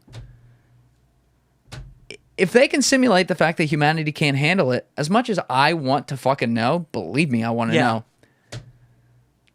It's like, one part of me says, well, who the fuck are you to decide? And the other part of me says, I completely understand. Well, imagine you had a system in place here that, regardless of your opinions on whether or not the system is good or not, right? The system here, in terms of laws, rules, what everybody's doing, everything, right? Sure. Imagine that's in place and it's very, very, very established. I think they're trying to ride that baby out as long as possible, in my opinion. I think that they're slowly disseminating information through media and movies. It's slowly, some of these concepts are coming in. Some of these movies and what they've shown is like so obvious for people like me. It's like screaming at us, whereas others, it's not super obvious. But that's the whole idea, is that subconsciously, I think some of these ideas are being implanted inside us. Like what? Like there was a Marvel movie that just came out. It was, what's that? There was a bunch of superheroes that just came out in a Marvel movie. And I can't remember what it is off my head. Justice League? No, later. Just look up superhero Marvel movies. And in that movie, they even have a scene where... What year? It's like last year or something, 2 years ago. I already said Eternals. The Eternals, that's it. The Eternals? Yeah. Okay, so they're called the Eternals, first of all, right? Just like the ancient people were living forever. And in that movie, one of the characters is named Gilgamesh. Okay? And seriously. But it might be people who are just like... Well, hold on. It's like not done yet. It's not done yet. One of the characters is a Gilgamesh, and he's like a demigod. Another part of the character goes back in time to change an event. And it's the event of Cortez conquering Tenochtitlan and killing all the people. They show the scene in that movie of him intervening in that destruction. Like he's trying to go back and like alter how things went. They're pointing out these like key things in history, these moments that are from like the tablets. It's bizarre. And they talk about how they're like superhumans that can have all these abilities and all these strengths. And I think there's more that I'm forgetting. The point I'm trying to make is, I think this stuff is being put into media. And there's many, many examples. We talked about The Truman Show, Stargate. I mean, I could come up with endless movies where there's like these deliberate little things that are like seem like they're put in. Actually, yeah, because I want you to tell the Truman Show thing, because that's a movie like every now and then, like not even to go watch, but to go like just explore. It fascinates me so much as a symbol. But you point out something at dinner last night that I never knew about that. Yeah, and it's blew my mind. And again, I think that subconsciously this stuff works pretty powerful and we don't know it. I mean, that's what the whole point is. I think once things do become more disclosed, I think people are going to be like, yeah, we kind of already knew that. I think that's the purpose, is like they know and they're just trying to hold this as long as possible, but eventually it is going to change. And a lot's going to change. A lot's changed. Eventually we're going to realize the brain does not create consciousness, and the whole shift is going to happen. All right, don't go there. Okay. We're going to be here all night. So I don't even know where we were with that story, but it's like this shift is starting to happen. Yeah, Truman Show. Thank you. Yeah. Okay. So you asked me last night how I got started in this whole journey, this path. And I told you that I think because of the power of conditioning and the power of how we're brought up and brainwashed basically in a certain reality, that it takes quite a spark, I call it, to shift someone over to change their entire mindset. Yeah. I think it's a very, very difficult thing. And I think people underestimate what reformatting your brain to a new paradigm is like. It's not an easy thing. It's not a walk in the park. So I think for it to happen takes a pretty significant event. Something, and that's what I had happen to me. And for me, I was already sort of looking for, and it kind of came into my life. But what it is I just want to, I guess I'll start by saying I already told the story of the Dogon at the beginning of the show. Yes, like in the first podcast. Yeah, the first podcast, thank you. We extensively talked about that. The point of the Dogon was, though, the heart of their knowledge, this remote tribe in Western Africa that seemingly like knew things they shouldn't, and things before telescopes were invented, and had influences of ancient Sumer. They stated that most of their knowledge of a star system was the Sirius star system. Now, what's weird is this Owanis character said, we didn't touch on this yet, but this Owanis character from Sumer, that maybe Enki or depending, stated that he told them all about the Sirius because that's where they came from. That's what the only time, and I pointed this out in my Stage of Time book. That's the only evidence we've ever seen anywhere of any cross-related situation anywhere on Earth that somehow tells us where they might have come from. I would say it's probably, if I was, like Orion and Sirius, because that seems to be the things depicted by ancient people all throughout the world. Like we know the Great Pyramid of Giza, the Queen's Chamber, the feminine energy is pointing to Sirius, and the King's Chamber is pointing to Orion. We know that Orion is the great masculine hunter, and that the Sirius is a feminine energy. Lined up again. Yeah. Yeah. So, and that may even tie into like the eagle and the serpent, how divine feminine energy and masculine, right? And how, right? The whole thing may be acting itself out here like that. The point is, though, is that in that whole thread, the Dogon knew things about the Sirius, A, B, and C. The three brightest, the major stars in the Canis Major star constellation that they shouldn't have known. It was like the ultimate proof to leave something behind that doesn't make sense for us in the future. And I think that was the purpose, to be honest. I think the Dogon were supposed to be like, with their procedures of keeping their elder in a cave, I think it was supposed to be this thing that makes us go, what the? Yeah. I really do. I think that was what the purpose of it was. And maybe that's why they instructed them to protect it so much. I don't know. But their story changed a lot of people's lives, including my own. And in that discovery of Sirius and Canis Major, and it awakened me to a whole path that I literally went down that led to all this. And I don't know where I'd be if it wasn't for that. So I want to get Robert Temple the Sirius Mystery book. I want to give him credit for that because that is what changed my life. And then I ended up doing my own research. But so having said that, how the heck does that have anything to do with the Truman Show, right? How the heck until... In the Truman Show, which by the way is an incredible movie in terms of what it tries to do with like how, are we living in an illusion of how things have been created around us through both our history and what we're doing, and that it's not the real reality type of aspect? Well, that movie was ahead of its time. Right? It was that it gets better with time and how unbelievably intuitive especially if you're more awake to all this stuff, right? More aware of it. So in that movie, there's a specific moment where Truman has that epiphany, right? And that's what's so brilliant about this part in the movie. Because so clearly whoever's making it knew how powerful things can be to change people's mindsets. So in that movie, Truman's walking down the road and all of a sudden a light fixture falls out of the sky and crashes right in front of him. And he's like, but it had really nothing to do with the light. The light was a symbol. It wasn't really supposed to be a light. Yeah, you can pull it up. It was supposed to be a light in his head, right? It's like that moment of aha, or something that makes him realize that everything he's living in, or he's realizing he's changing his mindset, that it's not real, right? And I'll put the picture in the corner of the screen. Thank you. And what does it say? So Truman picks up the light, and of course, you're not going to ever see this unless you pause it at the exact moment. It's called an Easter egg. And it's an Easter egg they put in for very specific people to see. And on this light, which is the light where Truman has that awakening moment, it says Sirius Canis Major. Like, for that to be random, to me, is impossible. It's impossible. I don't think you should say impossible, but it's highly improbable. It's highly improbable, and it's just strange because here I am, the thing that was a spark for me was the Dogon with Sirius Canis Major. That was like, and there's no one else, there's no other culture on Earth that talks about Sirius, besides Egypt, but that talks really about it, talks about the orbital tracks or anything. So, and again, and at the same time, I want to point out that the Queen's Chamber of the Great Pyramid of Giza also points towards Sirius. So I think that it's a combination of both, because that also points to the fact that, well, look, they're pointing at star constellations and not a tomb, right? And so then you add another layer to it. Well, when did it point towards that? And we're going to swing right back to where we started, where John Anthony West and Graham Hancock and Robert Bauval and all these guys were like studying ancient alignments because of the precession of the equinox with the Earth, the wobble.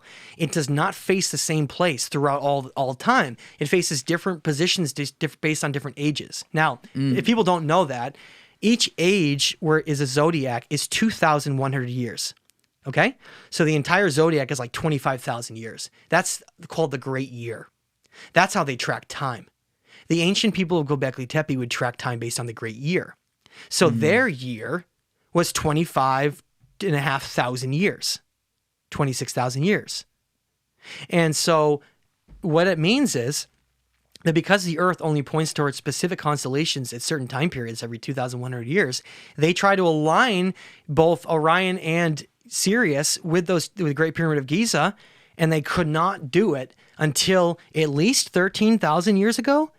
But the one before that is like 26,000, and then there's like a 38,000. So what John Anthony West did is he goes, well, wait, guys. I know this might seem crazy because you guys think it's 13, and that's already extreme for the mainstream. But he's like, look, the Great Sphinx is facing also something, and it's part of the same structures. The Great Sphinx is facing Leo. But because the Great Sphinx is not a pharaoh. It was recarved. It used to be a lion. That's why the body is so disproportional to the head. Makes sense. Okay? Yeah. So the Great Sphinx used to be a lion because the lion was the great protector and guardian of the ancient world. And the Great Sphinx happens to have 3 entrances down into the underworld under Giza because it was the guardian to the gateway. That's why it was a lion. That is some full circle shit. Dara, remember their lion was this. Yep. The whole thing is that all these cultures were connected. So the lion, the eagle, the serpent, these are like the most important symbols in history. Now, so what it means is then, it means that Jonathan West looked at that and he's like, wait. So when did the Queen's Chamber, the King's Chamber align to Sirius and Orion? And then when did the Great Sphinx align to Leo? And he took the whole thing together. And then he took this ancient time that's depicted in murals called Zep Tepe, the first time, and they added up the king's list on what's called the Turin King's List. So there's an ancient king list in Egypt that people don't even know about. That's just like the Sumerian ones. And the early depictions of the ancient kings is a lot longer reigns than the ones later, just like the Sumerians. And in that, they determined that the king's list adds up to the time period of Zep Tepe to 38,000 years ago. And Leo exactly aligns to the Great Sphinx exactly aligns to Leo, and the Queen and King's Chamber align to those 38,000 years ago. And he argues, and I agree with him, he argues that the Younger Dryas period would have been way too volatile to build any of those structures. And I think he's right.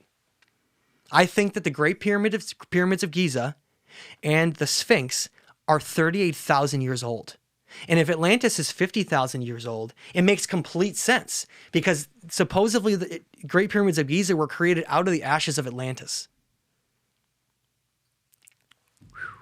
So it exactly lines up. I've gotten an education today that I will need to review many times over. That's why I have. It is, dude. This is. Listen, I've said it twice today. I think I'll say it a third time. If you're 30% right, this is fucking mind blowing. I mean, it makes you just wonder more and more. The layers. It's like it's truly like an onion. The layers seem to never end. But listen, man, if I kept going with that, you'd miss your flight. Yeah, and we got to get you to the airport. We've been talking all day. That's why we got to stop. But like I said a while ago, this is 2 podcasts. Yeah. This was something else, like man. 5 hours, I think 6 hours. I don't know. I think it's like 5 and it's something 5.5 maybe. But listen, thank you so much for coming out here from Denver. I truly appreciated talking to you, Julian. You're an awesome guy. You're very smart, and I really respect what you do with your podcast. So I couldn't think of a better place to change history with you. Well, I appreciate you doing it here, and I look forward to having more conversations again in the future, all right? Thank you so much, my friend. Let's talk again, okay? Absolutely. All right, everybody else, you know what it is. Give it a thought. Get back to me. Peace.